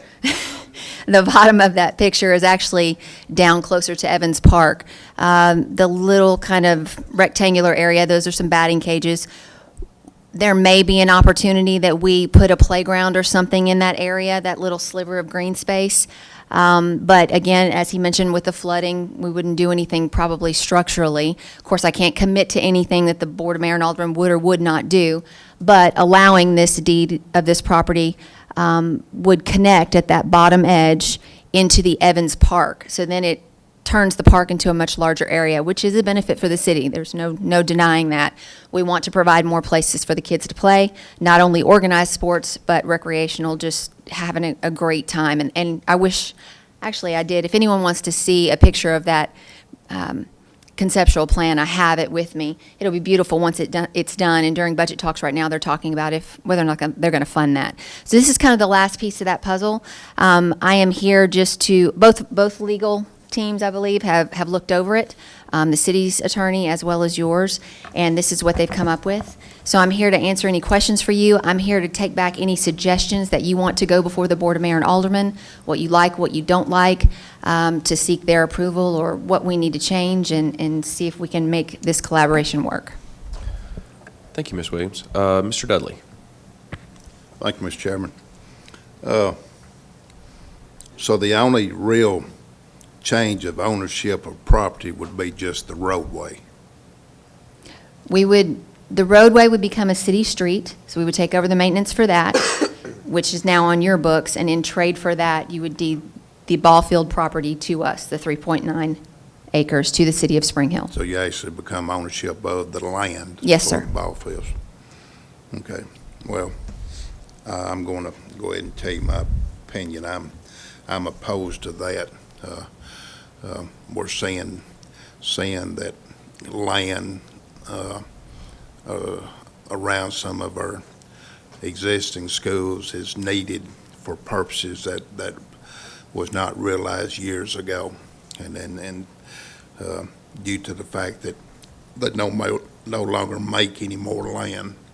I think the school system's in a pretty good situation of owning enough land to be able to do whatever we may need to do in the future. And I'm not opposed to continue to lease the land like what's been done over the past period of time, but I'm opposed of giving the land away. And I do like the concept of being able to connect to Evans Park. I do have concerns about the dog park. I want to make sure that there's no chance of any vicious dogs getting to the school. So I would have some concerns about making sure that the dog park doesn't come any closer to the school than what it is. And then, I understand not every dog is vicious, but occasionally there are some, and I think we had to protect the students. But, that's my opinion. Thank you. Mr. Bates? Well, I appreciate you coming, and I really think this is great, having partnerships between the school system and our cities. I think when we do that, we all win. My only, I guess, as far as, and it does look like we're deeding around 3.9 acres to the city. I would just want to make sure that that the school would have maybe the first right as far as scheduling purposes if there were any sports. Now, I don't know in an elementary level whether they would have any teams or anything like that, so that may not be a factor. Really, one of these guys could probably answer, but I think field day activities, we might use it for things like that, or Okay. or class, if there becomes some other kind of shelter or something, we'd use there, but that would be primarily, I think. So I guess I would want something like that in the memorandum, just to be clear that, Absolutely. if the school needed that for some purpose, that they would have the first right as far as from a scheduling standpoint. And then the other thing is, like, I think we put some conditions on the property that we donated to the city of Columbia as far as building some ball fields, put some conditions on that is to be used for civic purposes. If that ever ceased to exist, the property would come back to us. It's Agreed. called a reverter. And that's just to make sure that, 10 years down the road, that somebody doesn't decide, hey, maybe we could just cash in and sell this. So that, to prevent that from happening, that would be another condition that I would want to see in the memorandum and whatever deed is done. Sure. But I think Mr. Dudley, I think he raises a valid point that land is a limited resource, and especially in the Spring Hill area, it's becoming very difficult. But I guess my understanding from our prior presentation was that there wasn't any use that we could foresee of using this property. We couldn't put an addition on it or anything like that. It's kind of unusable to us, but I want to make sure of that. The only thing we could ever envision putting there would be an athletic facility, playground, or parking. It could be used for those kind of But as things. far as the athletic facility, I guess We this wouldn't would need be that a with an elementary win-win school. for the school system, Right. that now the city maybe be taking that on and maybe Right. be building Right. or maintaining And the that. city already pays the water and the electric and a lot of those things as their gift to the Little League, over the years, and to make sure that the property is taken care of. Our Parks and Recreation Department didn't just walk away from it, and it's all on them. They do have to maintain the fields themselves, mowing and dirt and improvements, et cetera, but our Parks Director watches over it carefully, and that would immediately, well, it would stay with him, but as far as the scheduling goes, like we do with any of the other parks for the pavilions or for in Evans Park, the fields over there, we would handle all that scheduling. We have a couple different use agreements with other entities that they have first right of refusal that were priority scheduling. So that's not uncommon for us at all to be able to build that in, that anytime the school needs the property, we just need a schedule, obviously. So in case private citizens, want to have family reunion and play some wiffle ball out there, that everybody gets their turn, but that we know the school schedule, that at certain times, on certain days, it's off limits. And it'll be posted just like it is out at Evans Park, and we don't have a problem with that at all. We want the school to be able to use the fields more than they've been able to. And we used to have field day. I don't see it much anymore, and love to see the kids get out there and have some more fun with those facilities without having to try to call someone and ask for permission and borrow a key and get someone to come over and turn everything on. It would be handled and taken care of well. Well, if I'm hearing the committee correct at this point, it sounds like maybe we need to have some additions made to the MOU and then have it brought back to us. Is that what I'm hearing from the committee at this point for us to consider? I mean, other committee members may want to wait. I was going to make a motion to recommend that we make this recommendation to the board to approve the memorandum of understanding subject to those two provisions, to put something in the MOU that's going to provide that the school has the first right for scheduling So a purposes. sample use agreement in And the there. second condition or change Reversion would be clause. that there would be a right, a reverter included in the memorandum, Sure. and that would basically say, this is for civic purposes. If that ever cease to exist, the property would come back to us, and that's to Absolutely. prevent it from ever being sold for Not a problem at profit all. in the future. So it sounds like we do have a motion on that. Do we have a second? We have a second from Ms. Kinzer on that. And on discussion, I'll go ahead and kick off discussion as well. I'd echo my gut response is to be very hesitant to give up property just because of the struggles I know we've had and that I feel we're going to continue to have as we look for property. But that said, based on the original, I think the presentation several months ago about what Evans Park is going to look like, and I appreciate that you went ahead and kind of gave us some vision of how this would tie in, and I think this is a great asset for the school. I think it's a great asset for the community. And even though I'm reluctant to want to give up property, I mean, again, some of the property towards the front of 31, really, we may be able to get a little parking there. I just don't see where we could do much of anything with this. And I think the relationship we've already started with the city of Spring Hill, and where I think we're continuing to grow that, especially as we're looking at the Malin Moore property in the park there. I think this fits great with what we're already doing. And I think this is a relationship that is going to stay as a very beneficial relationship for all of us. So I think I'll be in favor of this as well. Mr. Dudley? Thank you, Mr. Chairman. Well, I'd like to point out, I mean, if we do proceed with this, the agreement we had with the City of Columbia laid out some time frames. And we already know that road needs immediate repairs. And so if we proceed with it, I'd like to see some time frames as to when we can expect that to be done. Columbia laid out starting stuff within a 3-month time period. And I'd like to see some of that in there if we proceed. Ms. Williams, does that sound like something you guys could lay out? It's a great comment to make. I actually had a conversation with Mr. Lay about that today, that once I came back from speaking with you all and understanding more about how you felt about it, we have hired a new infrastructure director for the city of Spring Hill. We're very, very blessed to have him, and the first order of business for me for the next couple of days is I'm going to get with him. We're literally going to walk that street, figure out what's going on, take a good hard look at it, and see if we can come up with a number of, and even step 1, step 2, step 3, as BOMA is in their budgeting process right now. We're a little bit late in the game as they're voting on first reading on Monday, but not too terribly late. So I think that's a great plan, is to bring him in now that we know that we're both amiable to working towards this end goal, to where we can get an actual map. The paving costs will be easy to figure out if that's all it is. If there's some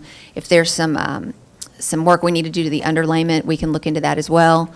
So I think that's a great method moving forward to make sure that the road meets the standards that the school has been better than it's been accustomed to, and to what we want in our city roadway structure as well. So we want it to be done right.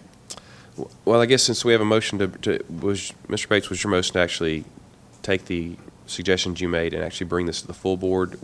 Would that be something that you guys could put together in time for us to have before our full board as well, the timeline? When is your full board meeting? Would be the 2 last- weeks? I don't see why not. Of course, I'm not the one who has to put the numbers together, so it's easy for me to say that. But I can definitely make the phone calls tomorrow and say that that's our new timeline. Mr. Bates, would you be okay with amending your motion to address that? Ms. Kinzer, are you okay with second? Okay, so then if we could add the changes Mr. Dudley has recommended about a general timeline of when these improvements or upgrades will be made. So any more discussion on that motion? I do not see any.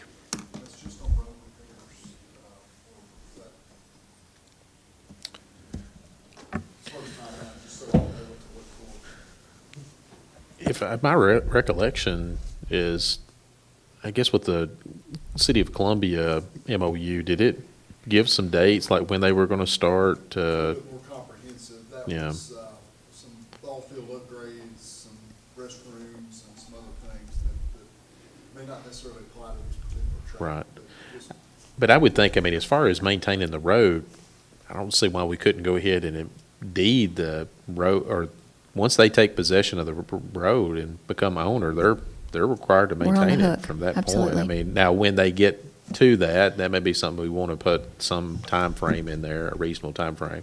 But then also with the facilities, I don't know whether we would put a time frame for that or not. Well, this is a little bit different agreement than what we got at Cox, because the ball fields at Cox, we were still maintaining ownership of the ball fields, and in which this property already has restrooms. It's already a little, quite a bit more developed than what we had our ball fields at Cox. So like I say, the road is where my major concerns were, and and I have faith that the city would, since they're already got plans for improving Evans Park, I think they would improve this in conjunction with that. So that's not my concern. It's just the road. I wanted some timeline. It's when the road repairs. Okay. So if I understand correctly, if I may, we're not talking about improvements. You're talking about taking a look at the roadway, finding out what needs to be fixed, making sure it's fixed properly in a timely manner, and building that into this document. And then we'll look at the entire roadway if the BOMA decides to move forward with the Evans Park project, and if there need to be other significant improvements to the road. But that's not going to be in this particular document. You're just talking about repair, making sure we get it back up to standard, back up to where it needs to be. Yeah, and I think that's reasonable. I mean, from my understanding of what the plans are of the city of Evans Park, they wouldn't want to kind of leave a junky road sitting there with kind of the big plans you guys have for that. So I would think that as part of this, you would want to make a wonderful presentation and have it all tie in and look nice. But does that satisfy what the roadway, actually, whatever necessary repairs, just a basic timeline of when Absolutely. some expectations we could have on that? Okay, any further discussion on that motion? I think we're good.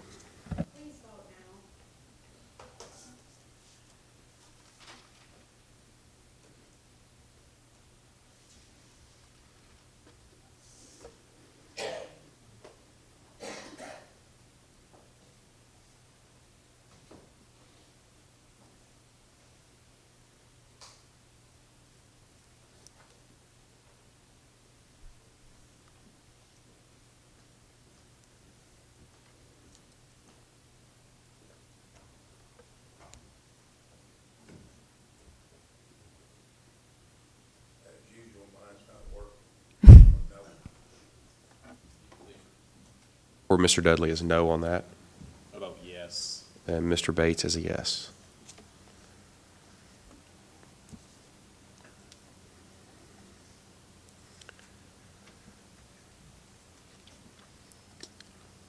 And it looks like that did pass, I believe, 5-1. All right, thank you, Ms. Williams. Thank you for your time. We really All right. appreciate it. All right, the next item we have here is the summer work crew.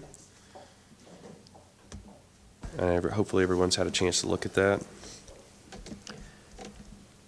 Yes, sir, Mr. Chairman, if we could, what we are proposing is that you would allow us to use funding that we will save from the budget that has been set from ceiling tile replacement. In the budget, and I apologize, I should have been a little bit farther ahead here. In the budget, we have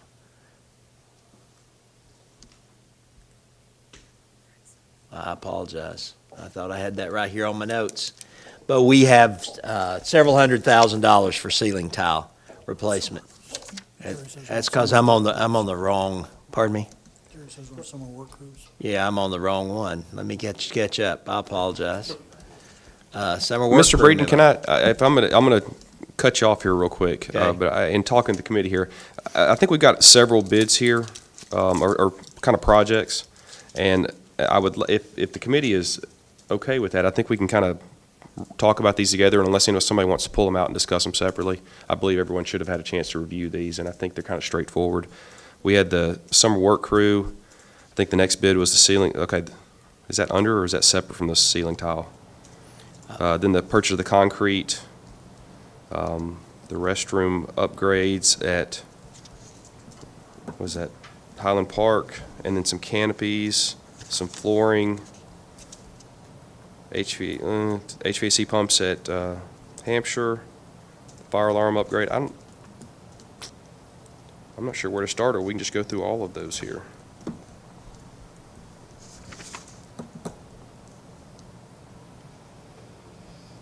Would anybody be opposed in going all the way down to the budget amendment? I guess we can stop above that, because that's a little different item there. The rest of them are repairs. If somebody wanted to talk about any of those separately or pull those out separately, otherwise we could entertain a motion to approve all of those.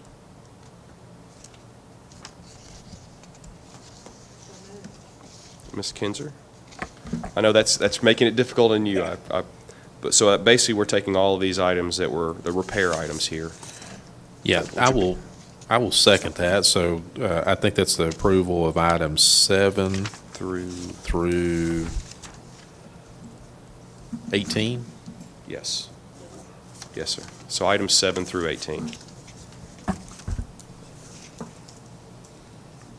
And clearly, if anyone has any, so we have a motion on that, Ms. Kinzer, and a second by Mr. Bates. If anyone has any questions about those or specifics,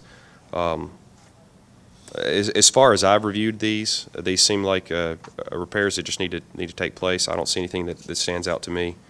And I appreciate that we're starting to get through some of these things.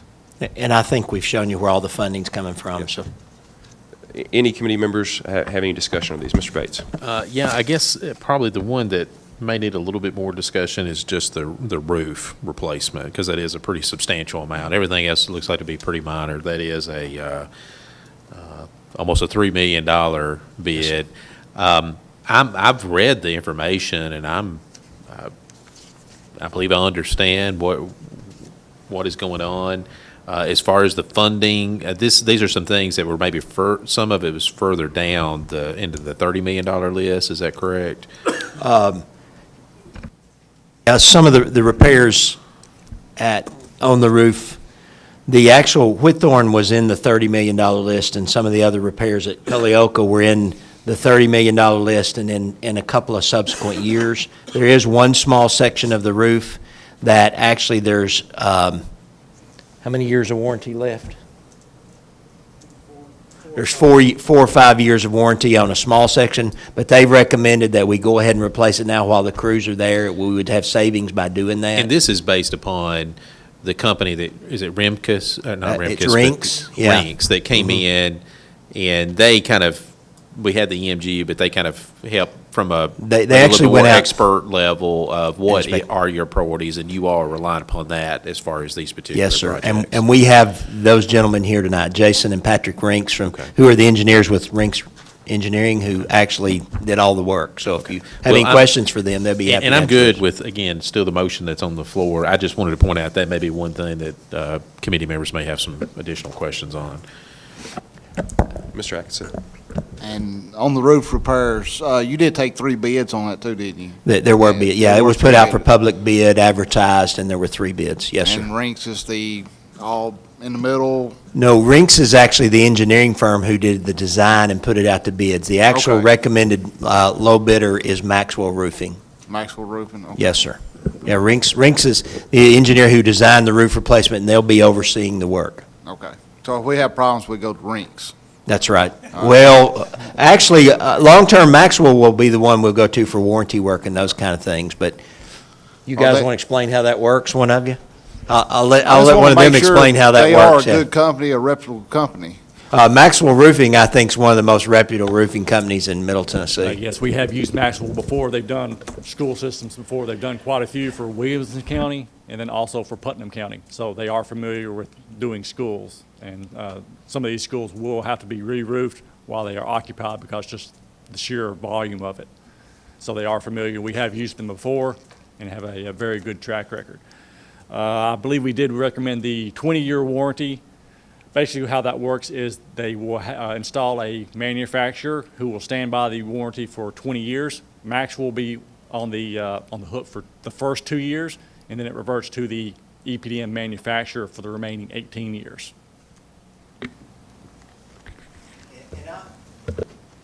I will mention, if I could, they did bid it with an option for a 30-year roof. It's a difference between a 60 mil material and a 90 mil material, so a 30-year warranty. The additional cost, do you have that, Dave, what that additional cost would be if we went to a, we did not recommend that because that would get us over the original budget that was presented to you. We don't know if we weren't ready to say Whitthorne Middle School will last 30 more years or Cullioak. I don't know the answer to whether those buildings would be replaced in 30 years. Certainly 20-year roof is the standard roof that we'd want to put on it, but you're talking about an increased price of about $87,000 for Cullioca, and how much was the one for Whitthorne? $164. So we would have cost about, an extra $250,000 to go to a 30-year roof. So we did not put that in our recommendation. Yeah, Mr. Dudley. Thank you, Mr. Chairman. Can you help us with our warranty issues? We've had roofs that we've paid good money in the past. 3-4 years later, we have leaks all over the building. And they tell us it's supposedly we had a 20-year warranty, and they say, well, the warranty procedures haven't been followed. And then, I feel like we've just thrown our money away. And so I feel like we need help in being able to keep our warranties compliant. Yes, we would help you with that. If any of the roof that we did put on did have any problems, we stand behind them. Even if we're still not being used, we will stand behind our design work, and then we have gotten involved with the manufacturers. At Williamson County, we've had some schools that have had some problems with wind events. We have worked with Williamson County, bringing in the manufacturers, having them come step up to the plate and make repairs to that under the warranty. We have a good rapport, I guess, with Carlisle and Firestone, who are the two manufacturers that we use. They kind of value our opinion, and we have a good rapport with them, and they have always stepped up to the plate if there are any problems. So we will stand by our roofs, and if Murray County has any problems with any other roofs, we'll be happy to come in and try to assist you on those as well. All right, thank you. You're welcome.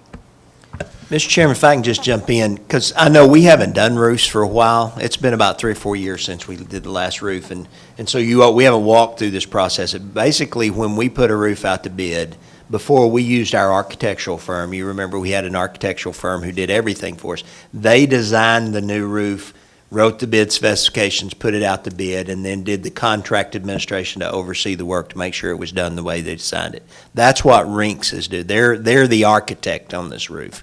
And so the reason that we recommended them to you a few months ago is they came very highly recommended to us from several sources, but especially Williamson County Schools. That's where we first heard their name, and then we checked with some others, that when they see when they oversee the roof job being done, it's done right and it's done well, and they help make sure that happens. That they're the ones who get out there and kind of pop the whip on the roofers, which is good because again, we're not the experts in roofing, and so we are looking for, and we're going specifically based on the recommendations. We've just met these guys in the last few months, but we've already developed they've done a good job of keeping us informed.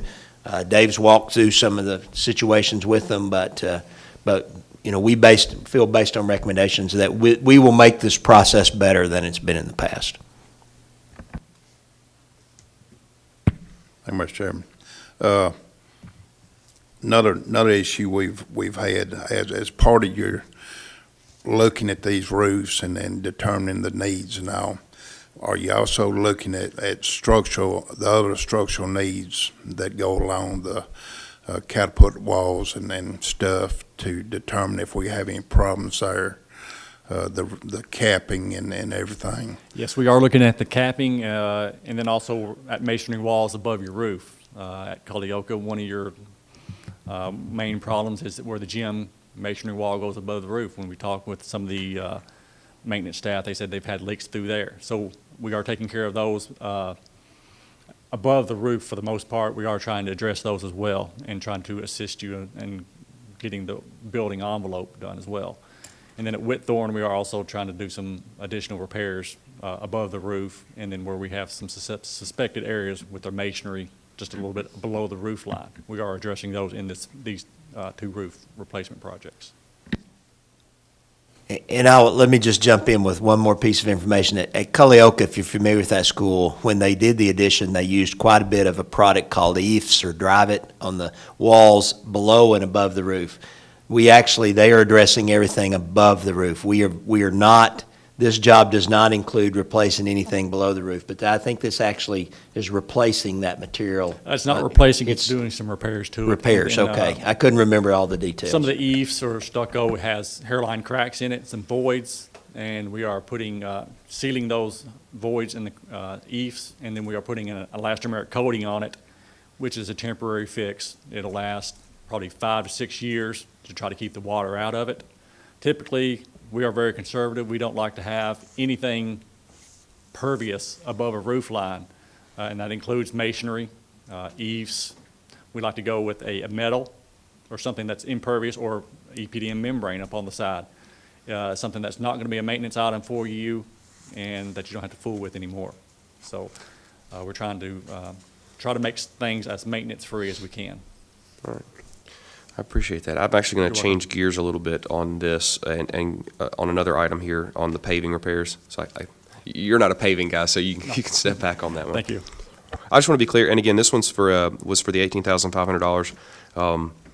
Is there a lot of, I know the repairs, but just so I'm clear, this is not for actually the repairs. This is just to come through and make sure that these are repaired correctly and do the design work for make sure the. Okay. All right. That was all I had on that. Any other discussion on these items?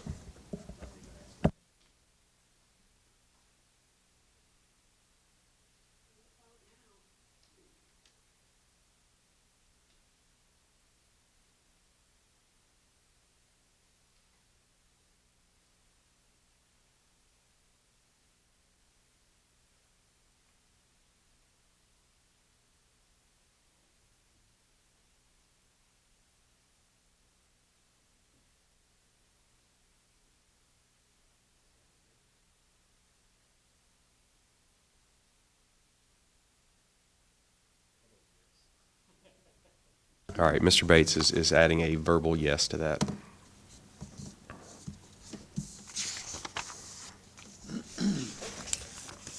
And that did pass unanimously. Okay. The next item we have was item 19, proposed budget amendment for the funds and again, this was from a couple of, I guess a month or so ago, about leasing out that property. And there was a budget amendment here of what to do with those funding. And we're just recommending that go into capital funds, but be designated to use on that project, on that new elementary school. Just go to offset the cost of that. All right. Do we have a motion to approve that? Okay, we have a motion from Mr. Atkinson and a second from Mr. Dudley, I believe I heard. Yes. Any discussion on that motion? I do not see any.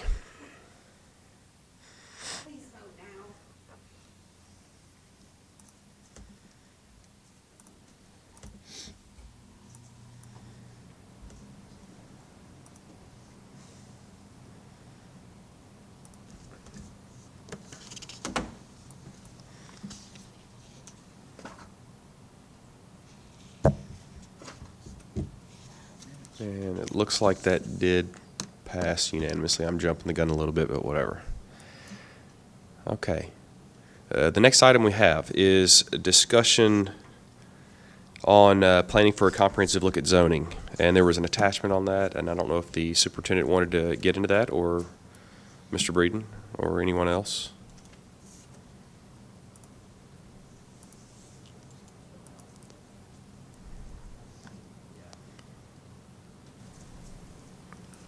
I will begin, and Dr. Marzak can add too. Obviously, we were asked to add this to the agenda, and we tried to at least give you a couple of options as discussion starters. This is by no means an all-inclusive list of what we could do to begin to address this issue, but I do know there was some recommendations from Dr. Register in the 10-year plan, and so we threw out a couple of options for how to pursue that. One would be what some districts do, which is to develop a proposal, a request for proposal. We call them RFPs, to hire a consulting firm to perform an independent analysis of current zoning, available classroom space, projected growth, and make recommendations for zoning options. Actually, when we did the facilities assessment a couple years ago, one of the companies who bid, they said that's what they did too, and they kind of made a sales pitch to us for that. Another option was to form a task force of parent representatives, school board members, administrators, and district staff, and we think that would primarily be from the attendance, pupil transportation, and facilities areas to analyze the data as we were talking about, but also use a geovisual analytics tool to help us do that. We actually saw a demo. We were at a conference at the beginning of the week, and we're kind of blown away by a demo of a piece of software we saw that specifically does that, where it interfaces with your student information system, then it brings up a map of your area, and it shows you, pinpoints every house. You can go down to the granular level of seeing each subdivision, each house, how many students live in that house, whether they're elementary school student, middle school, high school. Special education. Special education. Demographics. Yeah. And so then you can draw, you can actually just with a cursor draw and say, this is now zoned to Brown Elementary, we want them zoned to Highland Park Elementary, draw a box around that subdivision, it'll automatically reshift and tell you. It also, and it also has a future mode in it. So they connect between our student information system and the county city developers. So as county and city developers start to approve property and where it's going to go, it automatically syncs. It's platted in there, and it goes ahead and it notifies you how many kids are going to be going to that school, and it tells you if you're going to be over capacity and if it's time to rezone. And as he said, you can look at your special education students and how they're zoned. It also does demographic things, so you can look at diversity, how you would change diversity populations in schools if you made those changes and those kind of things as well. It would show you if you could look at your free and reduced lunch. So if this school now qualifies based on free and reduced lunch to be a title school, and you take so many students out, what that will do to whether it now still qualifies as a title school. We were kind of, like I say, blown away by the software when we saw it, but they zoomed into a house that had 3 dots: boy, girl, boy, special education in that house. And so they're able to go down to that microscopic level. They literally drew a box around a neighborhood and then zoomed out, and it color-coded it according to which elementary school, middle school, and high school those 2 streets would go to. It was very powerful. And there were school districts that we spoke with at the conference. I spoke specifically with the technology director of Baltimore County Schools, who gave them very high praises for what they were doing. We also talked to a former superintendent in Oklahoma. Oklahoma City, yeah, Oklahoma City, who's worked with them. So we did get some feedback from other school districts. We put a link to their website. Now, we just heard about this Monday, so, we haven't had time to investigate very much. We put a link to their website. Thought if this is something that you want to pursue, we could invite them to come and make a demo and show you that. Now, we got the idea of a task force from them. They said they actually had school districts they work with where they brought parents in to help, and then the parents made the presentation to the board based on the results from the thing. So we think, it's something we could get some input. If it's something you want to pursue. again, we gave you a couple options as discussion starters. I'll start this off because I did make the request, and I know you guys had to get it started with something, so I appreciate that. I guess a couple of things on this. I would first like us to, as a committee, I would think the starting point would be to us to discuss whether this is actually a need or not. I know it's come up from time to time about a comprehensive look at. I know my personal view is that based on some of the numbers I've seen, the projections and the real numbers we're looking at growth in this area, that I believe that a comprehensive look at the county's zoning is going to be necessary to make sure we're utilizing our facilities as well as we can, not only to move forward, but just to get to the point where we have these new schools coming online. That's my own view, and I'd be, obviously, if that's the assumption we've got, my next thing would be to look at what we already have in place, what tools or skills we already have in place. I know in one here it's talked about is available classroom space. If I'm not mistaken, Dr. Register's report already gave us something to be able to calculate that, so that shouldn't be something we have to reinvent the wheel on. If I'm not mistaken, when we purchased one of the last transportation software, wasn't a part of that to be able to do some planning on busing and some zoning? It will show you that. It's not as detailed as the system, but you can draw out your zones and show how many students that live in each zone. Now, I haven't had time since I just got back. Yesterday was my first day back, and I haven't had a chance to investigate how granular that system. Again, we might be able to. Give us a little time, we'd be able to come back and say we've got the tools that we have. And that would be my preference, would be that before we go and buy a new software or hire a third party, to see what we can get done ourselves. Now, if it turns out that we can't properly meet that need, and to be clear, I think this is not just a one-time thing. I think when we're looking at this is something over the next few years we're going to have to continue to look at year after year, or at least every couple of years. So, with that goal in mind, I would like to try to meet that internally, and if we can't, if we determine we cannot meet that, then I would like maybe you then bring us what your recommendations would be for how to meet that goal. But I would be interested, obviously, in some other board members and what the starting point is, and if we even need to do this. So, Mr. Dudley. Thank you, Mr. Chairman. Well, I agree with your statements. I think we've got enough information already that we paid to have done or has been done. I don't think we had to hire another consultant to do this. I think we should be able to take the existing information we have. I would like for us to look at our existing software and see if we can do it with it, maybe with some additional upgrade did or something prior to purchasing any more software.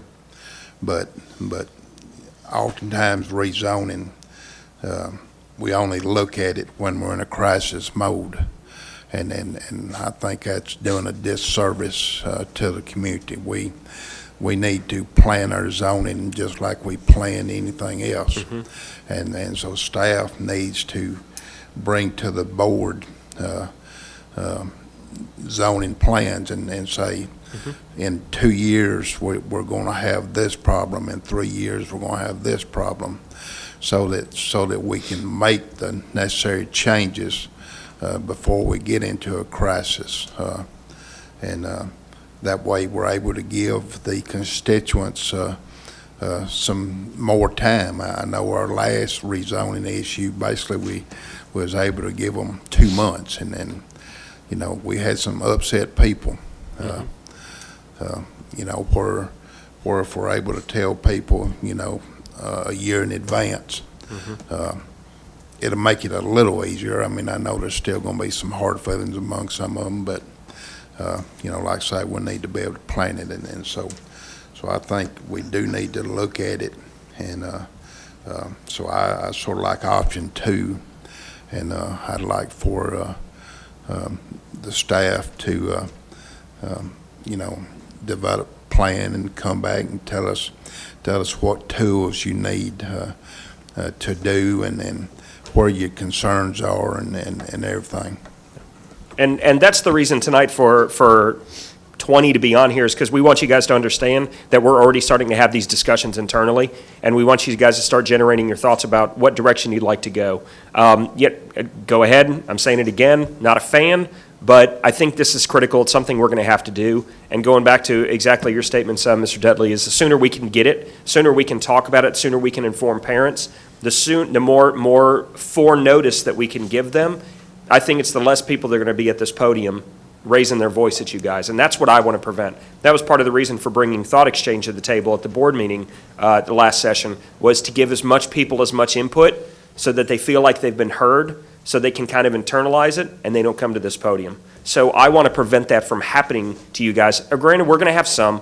There are some people that no matter what decision we make, they will be upset, and we just have to understand that happens sometimes. So we are having these internal discussions, and this will continue if it's okay with you guys. Mr. Bates. Thank you, Mr. Chairman. I mean, I agree that I think a comprehensive look at zoning makes a lot of sense. I mean, we've got a tsunami that's happening, that's hitting on the North Shore, and it's pushing further down south, and maybe it's already, that wave is already cresting here in Columbia already. And so if we can do some things from a zoning standpoint, if we can push some things further south to maybe buy some time, I mean, that makes a whole lot of sense to me. And I do like the timeline that we're looking at. I think one of the critical factors for any type of thing like this is to make sure that you give parents plenty of time to be able to adjust. Don't do this on the fly and wait till 2 months, before school starts to let people know, hey, by the way, you're starting at another school. And so I do like the time frame of whatever that we would do. This wouldn't go into effect to maybe 2018, 19 at the earliest, and that gives people time to adjust and to be able to know what's going to come in. How we do that, I guess my preference would be that we would try to do that in-house, and I mean, it almost seems like would be like a fundamental thing that would, just by standard, that we should be able to do, to look at growth patterns and be able to stay on top of those things. Now, what I just don't know is, do we already have the knowledge and experience to be able to do that adequately? And so that's my only question, is if you all feel capable of doing that in-house. That's one question I guess I would have. I like the idea of the program that you all looked at. I guess I've wondered for years why there's not already things like that out there. I guess I've always envisioned like some map, and then it would just start blinking red, and then we would know, hey, we've got to start working on that. I mean, it just seemed like the programs would be out there to be able to help us, to have good tools. I guess one thing is, I don't know what the costs would be for something like that. I don't know if you all got that far as that particular program. We did. And then and then I'll let you all talk in a moment. I guess the only other things that I would point out, some factors, is just to be careful for mirages. I think with this growth is so dynamic right now, we may think, hey, we've got a lot of room here, and then turn around, and by the time we get ready to start moving kids over there, a new subdivision goes in and it's gone. So it's a moving target type thing. So I think that's one thing that we would have to keep in mind. And then the other thing is that would be a little bit difficult is we're going to be having new schools come online here pretty soon. So that's kind of that's a little bit of a difficulty, because you're thinking, hey, I need to go ahead and move to buy myself time. But then if you move and then you build a new school, then you're like moving them right back. And so it could just be chaos. And so I don't know how you all work through that, how figuring out, I need it now, but I'm about to have a new school come online. So do I just, maybe hold it for a little bit longer? So a lot of questions, but I think this is something good that we need to be talking about. And that's one of the things that impressed me about Guide K-12. It's not just a school program. They're not talking to us and relying on us to give them the data. They're also talking to the city planners, and they're talking to the city office. So basically that they sync with their databases. So as the city planners and the city offices update their databases, they update overnight. And so that information gets pushed, and then we get notified. So that's what impressed me, that they're not relying on just us for that type of information. So, the first thing I thought of is, when the city council finally approves the property off of Monsanto Road, how quickly can that be synced to the database, and how quickly can that be forecasted for us? so that we can kind of draw those zones and determine where those kids are going to go. They're going to go to Baker? They're going to go to Woodard? Are they going to go to Hampshire? Where are they going to go? And so it's to me, it's going to determine on how many plats get developed, and then the formula gets built in to determine where you need to send those kids. Because if they're all zoned for Baker, there's no way they're all going to fit there. And that software would be able to tell us that. We just kind of just shocked. We just sat there as the lady went through about a 20-minute presentation, and we just started laughing. And Stan Breeden said, this whole conference, this is the best thing that I've seen since I've been here. And it took 20 minutes, and we were there. He was there. I was there for 2 days. He was there for 2.5 days. And he said this whole conference was worth just this 20-minute presentation, because it's things that we've been talking about internally since Dr. Register proposed rezoning the Columbia elementary schools to take advantage of empty classroom space. How are we going to do it? Where are we going to start? How do we know which kids are where? How do we make sure that we don't rezone too many exceptional education children and then a parent files a lawsuit with the Office of Special Ed in Washington? How do we know that we don't zone too many students that are African American or too many students that are Caucasian and create demographic problems where schools are maybe too African American or too Caucasian? So these were things that we had been kind of like mulling over and really kind of concerned about. That program answered our questions. I want to say, I can't remember exactly, I think the upfront cost was $25,000, and then the subsequent costs were cheaper because they've got to pay to set up the databases. And then syncing of the databases every single year, it just does it automatically. So the cost dropped. But I can't remember what the cost dropped to. Don't hold me to that. I didn't write it down. I can't remember either. I like everything I'm hearing as long as we stick to this timeline, because I've been through 3 rezonings here, and making a decision no later than fall break of 2017 sounds good to me, because, like I say, I've been through 3 rezonings, and several times I felt like going under this desk for protection. Yeah, and I do have some feedback. I know, Mr. Moore, you were kind of concerned with the cost of thought exchange, with how many surveys we would do per year. I sat with Matt DeBrise, our account manager, who helped us with the survey. He said, Dr. Marzak, I'll tell you what, since one of your board members is concerned about the price, we will let you do as many surveys as you want throughout the course of the year at that price, as long as they don't overlap. So you could have a survey end on Friday and begin on Monday, and you could do as many as you want through the course of the year at that exact same price. The price will not increase. They want to partner with us. They're really excited to partner. What?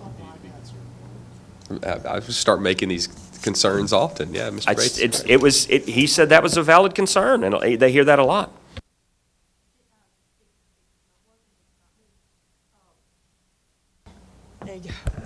It says Kinzer, okay. Didn't Dr. Register say that one of the things that he wanted us to look at would be to send the Cox students to Central? And that Yes, ma'am. That would help some in the north side. That would be a simple something to do. What, 50 kids Not a right year, away, you but said? at least a notification. And most of them already have wind of it anyway. It was about 50 students a year. Yeah. Is what we found would impact by moving from Cox to, by moving from Spring Hill to Central. 50 per grade per year. Okay, Per so grade, 50 a year. 200 per year. Right. Okay. That would be a pretty simple. 200 over 4 years, 50 a Well, year. 200, yeah. Yeah. 200 over 4. 200 over 4 years, 50 a year. Okay. And I guess I got a couple of comments on that. One, and while I appreciated Dr. Register making those recommendations, personally, I would rather myself stay out of trying to pick who goes where and what goes where. I would like to see whatever formula you guys come up with staff, whether it be software, whatever process is in place. I really would rather defer to that and not try to get back into some of what we had to do, I think, last time we did this, where board members were having to help try to figure out how to make things work. I would rather stay away from that. The other thing, too, and I think Mr. Dudley actually get to this, my intention would be, being that I see this as being an ongoing issue, where as we're starting to have to build schools, as we're on a consistent basis, zoning and rezoning is not going to be something we look at every 5 or 6 or 7 years. No. This is going to be something continuous. So as you bring something back to us, what I personally would like to see is as we've talked about, a process for how this is, and whether that be the new software. Again, I would love to see it done in-house. If I understand if you guys say it can't be done, or you need a specific set of tools to get this done right and done on a consistent yearly basis so that it's updated. And I will say, from what you're describing, that sounds like something that that software could help you do and maintain on a constant basis so that you're always alerted to what's going on. Because that would be my goal, is for you to bring us something that is a new process for the Maury County school systems, where this is being evaluated consistently and continuously year-round, that you're always on top of where this is at any given time. And I know this one-year timeline's nice, but to be honest, and I think this would help with several other issues too, for you guys to be able to be on top of what the population is doing and where things are going. It'll help with several things. So what I would encourage you is to bring us back not just a solution for this issue in when we bring some new schools online and maybe some restructuring at that time, but a consistent process for the school system to be doing year in and year out from this point forward. Agreed. I don't think anybody else has anything on that, but I think that's enough direction to maybe bring us something at one of the next meetings. All right, the next thing we had here was a custodial service option to discuss. Chairman, I will say that we were asked to add this to the agenda late last week as well, so we tried to, we haven't been able to put a lot of study into this, but tried to go back and look at what we thought, and again, this may not be inclusive, somebody else may come up with another option, were the four options if we wanted to look at going to, if we wanted to examine our custodial services and either go at a different way or look at it. And so basically the option number one, which is kind of the path that we were on, not saying it was the right path, it's just the path we've been on, is that we would retain GCA for one more year while bringing on board a contracted facility service administrator to closely manage their contract, make monthly inspections and evaluations, and develop recommendations for a long-term path forward. It's kind of what we were headed toward. I still think there's a need for a contract administrator in all of these except maybe one, because you're still going to need somebody to manage the service. Second opportunity is continued outsource but rebid. Or if we wanted to expedite that process, we could possibly utilize bids from other districts. I know that Wilson County, whose bid we were actually using for GCA, just rebid their services and they changed providers. Just made that decision last week.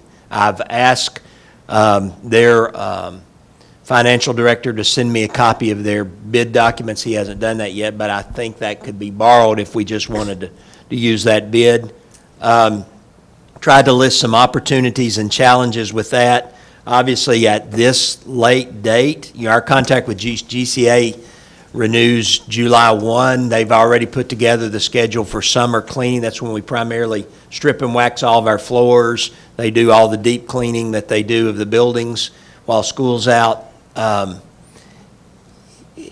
had a couple of vendors who've said, you make a decision in May and we'll get there and get it done in the summer. I'd be skeptical of that, quite frankly. I don't know if GCA would agree to renewing their contract for 6 months and not for a year. If we wanted to be working toward this to make a change at Christmas break, I doubt we could make a change on the fly while school's going on. But those are possibilities if you want to do that. But I think, again, unless we change what we're doing now, just hiring a new company will probably not make it any better. We've got to change what we're doing, and I think that's change our process for how we inspect and oversee that company, because all of them we're going to have, because our inspection process now is we leave up to the principals to do inspections, and we've tried to put things in place to get feedback from teachers. Again, just my input that I think if you just hire somebody else and keep doing what we're doing, we may end up with the same results. And quite frankly, if we go out to rebid, the price may go up. We don't know that. Third option is to bring the service in-house. If we did that, most of the school districts I've talked to do that by using district staff to manage those custodians. They do have to be managed. You can't just hire a custodian and say, you go work at this school and I'll just trust you to keep it clean. everybody I've talked to said they do have to be managed. Again, there are some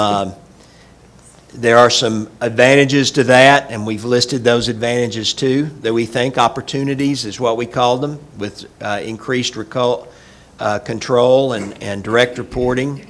But there's also some challenges by having to add additional management structure.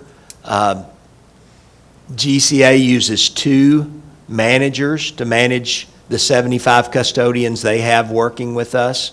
One takes half the school. I think we'd need at least that to manage those as well if we brought them in-house and managed them with district staff. There is increased costs. I'll show you in just a few minutes what I'm talking about that. The staffing pool would remain the same. I mean, we'd probably be hiring from the same people who do our custodial work now. Now, I talked to Dr. Hargrove today, and she said we need to make sure there's not a non-compete clause that prevents those people from working for us. We haven't had a chance to read the contract, but if we did that, you know, it's the same sort of thing. We'd have to hire 75 new people. They'd have to be background checked, blood, drug tested, all those kind of things we do with new employees have to be processed by human resources and have to be able to find. And again, I'm saying 75, that's just what GCA currently has, using the numbers that they have, 75 staff. The other option, fourth option, the way I saw it was we can go back to the way we used to do it, and that is turn it back over to each school and say, you hire your own custodians, and principal, you're responsible for managing your own building. They work for you. You make sure it's clean. You hire them. You take care of your floors. Right now, GCA does all the stripping and waxing of our floors in the summertime. They rescreen our gym floors, you know, put new levels of each school would have to be responsible. I understand when we did that before, some principals, that's what they did all summers. They stripped and waxed floors. You know, I mean, maybe Mr. Gaines can speak to that.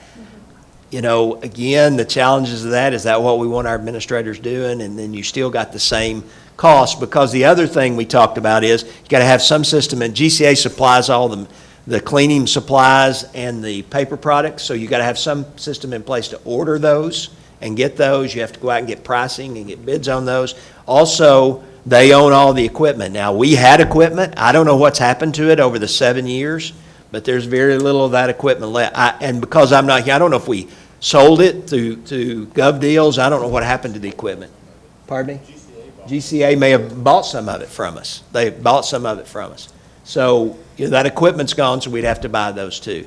So, again, and then just, I talked about pricing we put in here for you. Currently, I took GCA's contract, how they give us a breakdown per school. I increased it by the percentage they've recommended increasing it by, or they've asked to increase it by, to go to $9.50 an hour. Their contract, $2,018,390, and you can see how that breaks down per school. I said 75 custodians. It's 72. I'm sorry, I was working off of memory there. 72 custodians. I took, if we paid them $9.50 an hour and what we have to spend for benefits, that would cost us $2,192,040 per year, and we haven't bought any supplies or any equipment, or we don't have any managers. So that's as much as I could get done since last Friday to give you an analysis, again, as a discussion starter. Mr. Breeden, I appreciate that's quite a bit to get done in a short time period. I just want to start off with one thing, and I'll get straight to where my point is. I am not wanting to make any changes. I think you hit on this a minute ago when you talked about inspecting and overseeing and deciding what that is. I think we as a board and we as a district need to figure out what our expectations are. What do we expect and what do we want out of this? And I think then we can start to figure out what the solution to that is. And I think Mr. Bates has kind of beat on this quite a few times as he's discussed things about, being very clear about what do we want? How clean of a school do we want?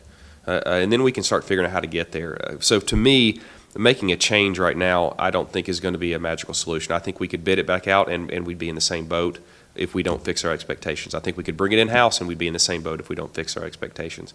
So I don't know how to get to that point. But I think you are correctly addressing that we as a district need to figure out what our expectations are for the school. for how clean we want our schools, and make that a district-wide expectation, and how we oversee that, and then we can figure out how do we get there, because I just don't feel like we're there right now. And I don't think any of the solutions, and I do appreciate the many solutions, but I think you would agree, none of those solutions address that. And until we do address it, I don't think we really have solved the problem. Mr. Beaver? Thank you, Mr. Chairman. Of the feedback that we're getting from the individual schools, how has it changed any in the last 3 or 4 months, 6 months, last time we addressed this? I haven't had an opportunity to analyze it. I don't know the answer to that. Okay. We did a mid-year analysis. I was going to do an end-of-year analysis, but I don't know. Well, and I heard what you said there a while ago about, your plate runneth over. And I think you and I have talked about this in the past, about having someone manage the custodian service, someone to manage the grass cutting. And you mentioned another one there a while ago, but I didn't write it down. But, if you could just take 3 things off of your plate, your and Dave's plate, and make, of course, you would have to, like Mr. Moore said, make sure that they understand your expectations. Because I feel that if we just go change services, we're going to get the same thing. If we don't change, like you said, our way of doing business. And so, I just don't see that we need to change without us changing internal first of how we manage this, how we have people understand what we're looking for. And I don't think the answer is putting more on our principals and our teachers. We've got to have someone that's managing the custodians. That's all I got to say. Mr. Bates?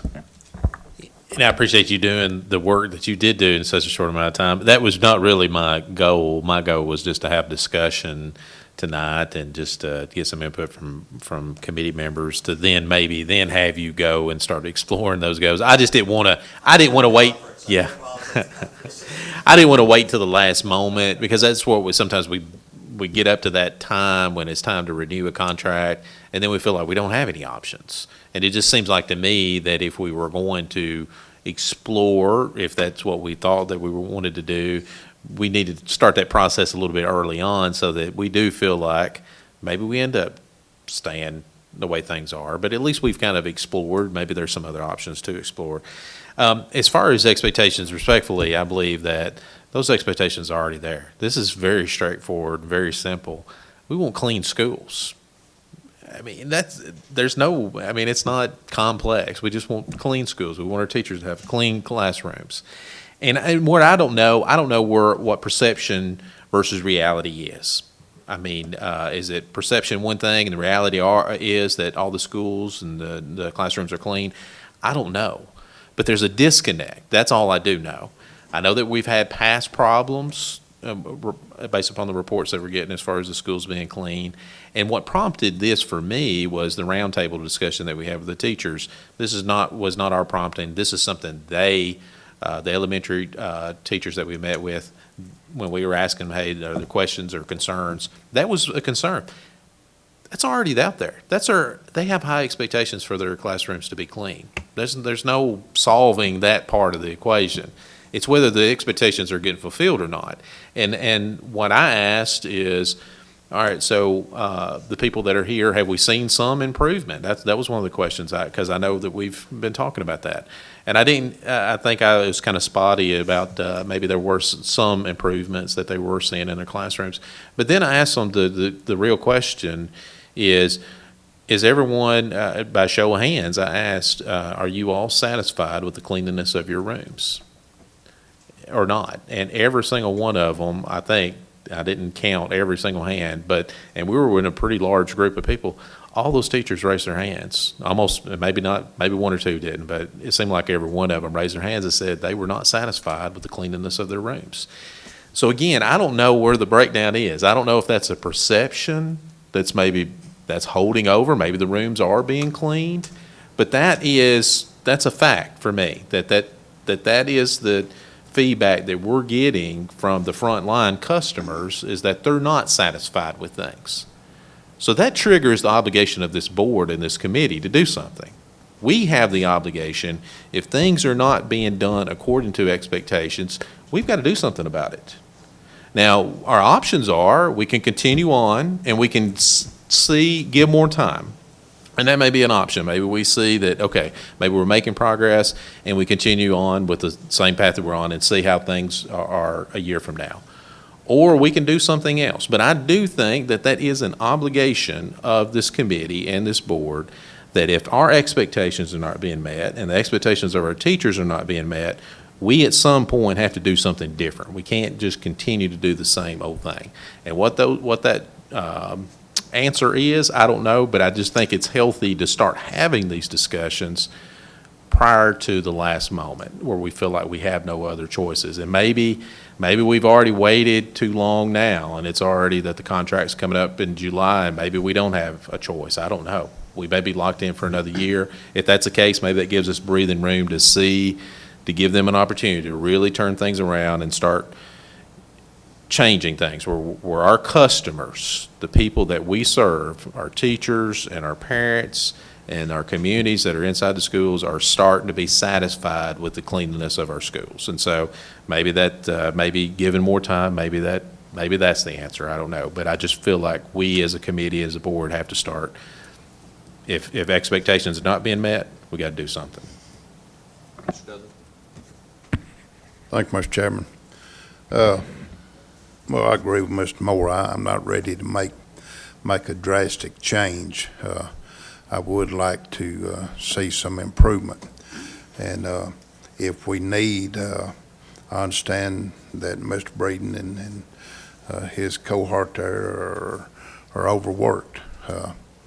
And if we need somebody to be a contract overseer, I haven't looked through all the budget documents, but if we need that person, I expect to see a request in our budget documents reflecting that.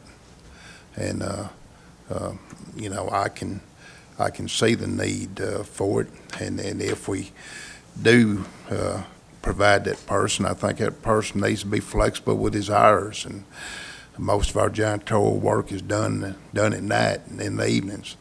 He needs to be able to go where he can see what is being done, see how that contract is being fulfilled. Some of it may be we're leaving the classrooms in an unreasonable condition. You know, that's a possibility too. I mean, you know, sometimes we can destroy a room or a household, and it's more work than any 2 or 3 people can do in a month to get it back in order.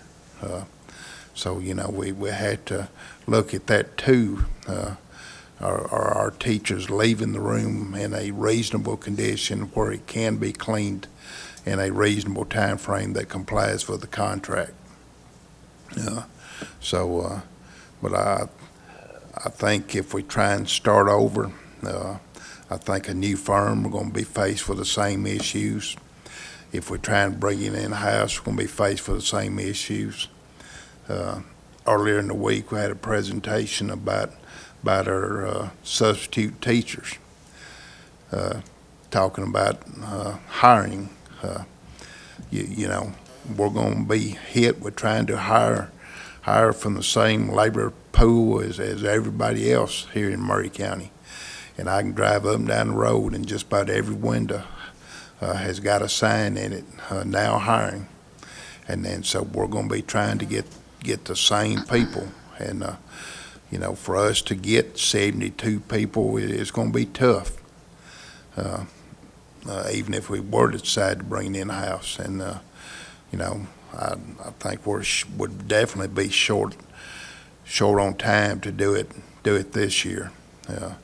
So I think we need to continue at least another year with our current contractor and continue to work with them and make improvements. And if we need a contract overseer to help do that, I'm ready to look at that. Mr. Pennings. Yeah, my expectations aren't too high. Page 10 of the attachment, clean areas, lobbies, common areas, lobbies, corridors, stairs, and elevators. This is what they say they do. Clean and sanitize water fountains. It's every day. Not happening. Anybody took a tour of McDonald? You know it's not happening. Dust interior window ledges. Anybody that's been in a school knows it's not happening. And this is just one page. I can pick 5 out of there that's not happening. And I don't know the solution, whether we have one person in each room or somebody gets tough with somebody, but this is what they say they're going to do for the money we pay them. And it is not happening. And yes, it is too late in a year to get rid of them. And it's true, if you get a different company, you're going to get 90% of the same people, most likely. So I don't know the answer, but we better answer it. Because for children to be drinking out of water fountains, the way they were at McDowell when we took that tour, is not only ridiculous, it's dangerous. And that's one of the reasons why you will see on the Keys budget down under maintenance and operations, we have the contract administrator. We have that person that goes around when these guys, when they finally come up for air 2 weeks later, and they're like, oh, we got to check to see how they're doing. That will be that person's job every single day. All of these maintenance and operation and capital contracts that we have going, that person will monitor that stuff daily, and that is their only job. So that's one of the things we are bringing to you guys. Because you're exactly right. If they said that they need to be doing these things, they need to be doing these things, plain and simple. And we need to hold them to the fire on that. Ms. Mertzi. In looking at this, they have, and I'm not saying that we shouldn't have that, but they have 2 account managers. From what I understand from the principals that I've talked to, during the day, the stuff is getting done when the principals there are there to oversee. It's at night that it's not getting done, and when the day person comes in, he's trying to make up for what they didn't do that night and keep up with what he's supposed to do during the day, he or she. It's a $2 million contract, and I think we have to hold them responsible for that. I think we have to tell them and make it perfectly clear. I know they don't want to lose a $2 million contract. So if we sign this agreement again, this contract again, I think that we just have to put it right to them and tell them, you have account managers, and I'm not saying that we don't need someone to oversee it too, but they have 2 account managers, and those 2 account managers should be making sure that that list that they gave us is done in every school, every week, every night. And if they understand that up front, that we're giving them another year to do this, but it's not how much they're coming up. It has to be done completely, or we will not renew the contract next year. That would be my... Jake. I don't know if it helps or not, but I was looking back at the renewal you did back in 2015. There's a 60-day termination for convenience, so you're not necessarily locked in for a full year. If you decide you want out, you've got that 60 days where you give them notice.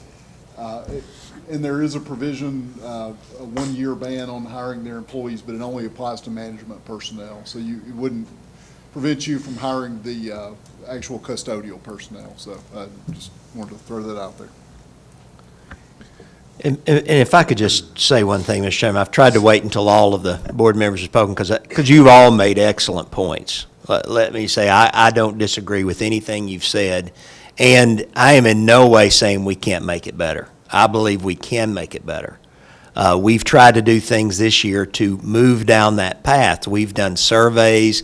We've developed an online form for them to be able to report. But I still believe the missing link for us is we just don't have the time to go, when they're not doing what they're supposed to, I've met with their regional vice president. I talk to their regional manager weekly. I talk to these account managers too, probably at least multiple times per week. We ask the principals if they have a problem, they should contact the account manager directly, and then if it isn't solved, contact me, and then I'll get to I've got some who do that, some who just call me about everything that's wrong. They don't even call the regional manager. They don't even call the account manager. So we've tried to depend on the principals and they're busy. I'm not faulting the principals. They're busy. But I just think we need some more help, and then we can put together a plan. And quite frankly, the plan might be to rebid. I look at the cost of bringing it in-house and realize that that's going to be a huge step to take. But if we rebid, like one of the things I've already talked to a couple of vendors about, and I've talked to other school districts, I think we probably, if we rebid it, need to split it up. I don't think we need one vendor. I think we need to split it up to two. I talked to one company who said they're in a situation where it's set up that way, and the agreement is if this one's doing badly, they can take some of their schools away and give them to this one, right in the middle of the contract. That sounds pretty good to me. But I'm just asking, give us time to get some more help on board to be able to do that. And I appreciate that, because I've mentioned several times about if that's what you need for the tools. But I will say on the thing about if you guys have asked principals to do a certain process, they need to be following that, all of them. And that's something you guys have to hold them at that table have to hold them accountable to. And I think that's part of the frustration that I guess I have on that. I know that some of these things, if you ultimately come to us and say that we need an extra person to be able to handle some of these things, I can appreciate that. But something like that is something that just should be simple. That's the procedure in Maury County school systems, is that all the principals handle it this way. And all of them should be doing that. These are professionals. They should be able to handle a simple task like that. That seems like a simple thing that should be able to take place today and just be fixed overnight. And I think that's the frustration we have. And I know, again, I appreciate that you're going to bring us back maybe some additional things that you can do, but that seems like a very simple thing to take care of. And again, looking at page 10 here, and I know you guys don't have the time to look at that, but the frustration on this end is clearly somebody, because we all notice these things, and I notice more than as you know, I don't bring any of this up to you.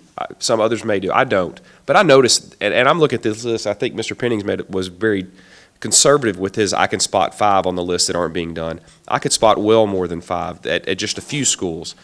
And again, when I was talking about expectations, I think that's what's clear. And I would suggest moving forward at this, everybody should understand what these expectations are. Teachers should see this list and understand that this is what should be done. Maybe they have been. We've distributed it to all the principals and asked them to give it to their teachers. Well, maybe the principals have not given that to the teachers. Again, they should be able to handle something as simple as that.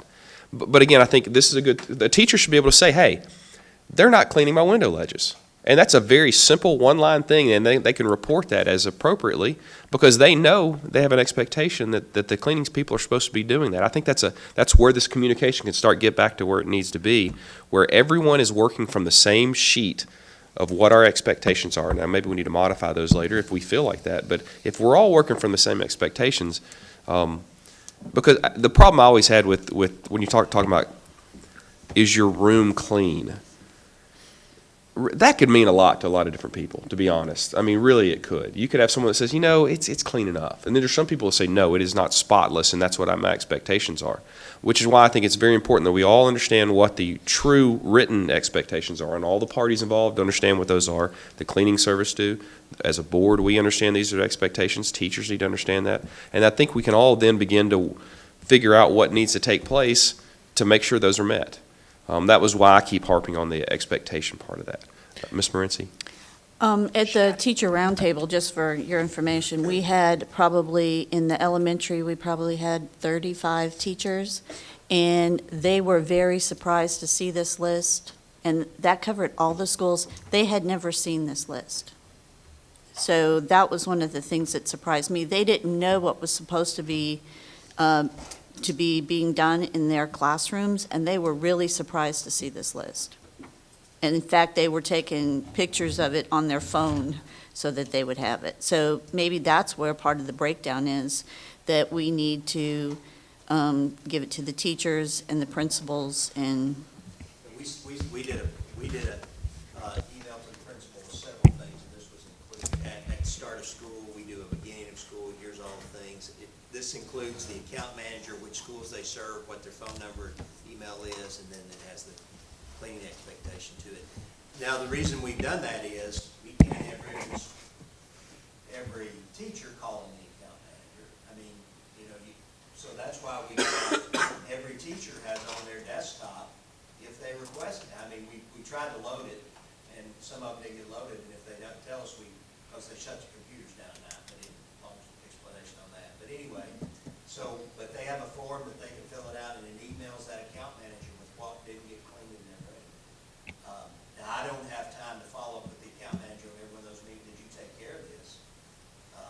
But we are doing that. But that's been our process. We can send this list out to every teacher, and then we can start working directly with the teachers. But again, you're expanding the things we need to do. That's why we try to work with the principal. And that wasn't my suggestion. My suggestion is that we just make sure that the principals are following through. And they may have given it to the teachers at the beginning of the year, and they just, didn't see it or whatever. But if there's some way that we can make sure that they know what a priority this is for the next year, that we want the classrooms clean, and that we need their help in doing it. We'll take care of that. Mr. Bates and then Mr. Beaver. And I was just going to say, I mean, a lot of this, it starts from the top level. I think we should always have high expectations, and I think that starts to permeate down the line. We just got to make sure that that is happening, because I think the board has high expectations that our schools are going to be clean. I hope you all have those same high expectations of the principals, and those principals should have that. They should take pride in their buildings and their schools, I believe. I just think that, in my mind, there wouldn't be any options. If this is my building, it's going to be clean. And if it's not, it's going to happen. I'm not going to accept any difference. So that's where I guess some ways I'm confounded, because if these things are not getting done, I don't even see that even being a possibility or an option, as long as we have those high expectations. And so I just hope that's always communicated all the way down, and that permeates our entire system, that we have high expectations in academics, we have high expectations as far as our facilities. And so it's just, I hope that just permeates the entire system. Thanks, sir. I guess one of the things that I look at is, goes back, like you said, you hadn't had time to look at your feedback. Well, if you're not giving the management of the company feedback, he's saying, hey, everything's great. And so, I mean, it's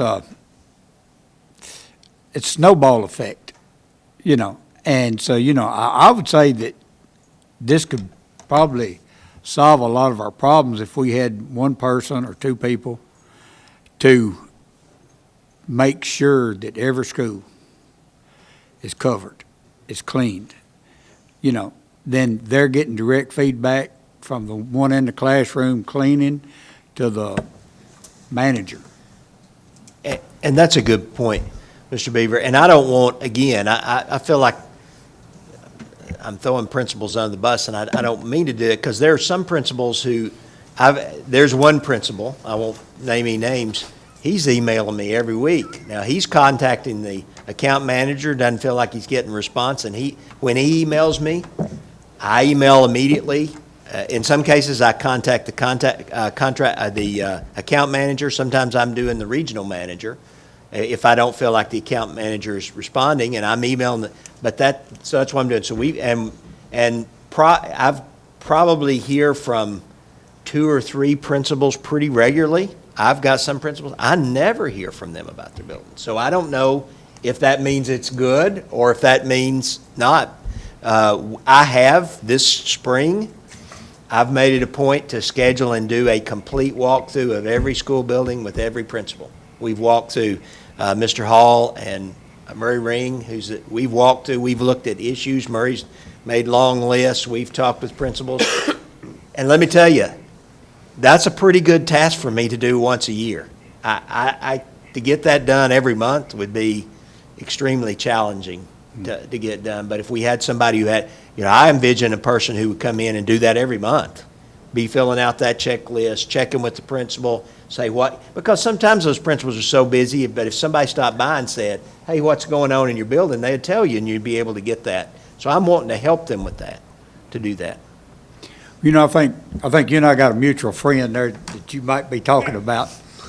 And, but he stays on top of, and that's one of the cleanest buildings in our system. It does, yes. And if we had someone like that could,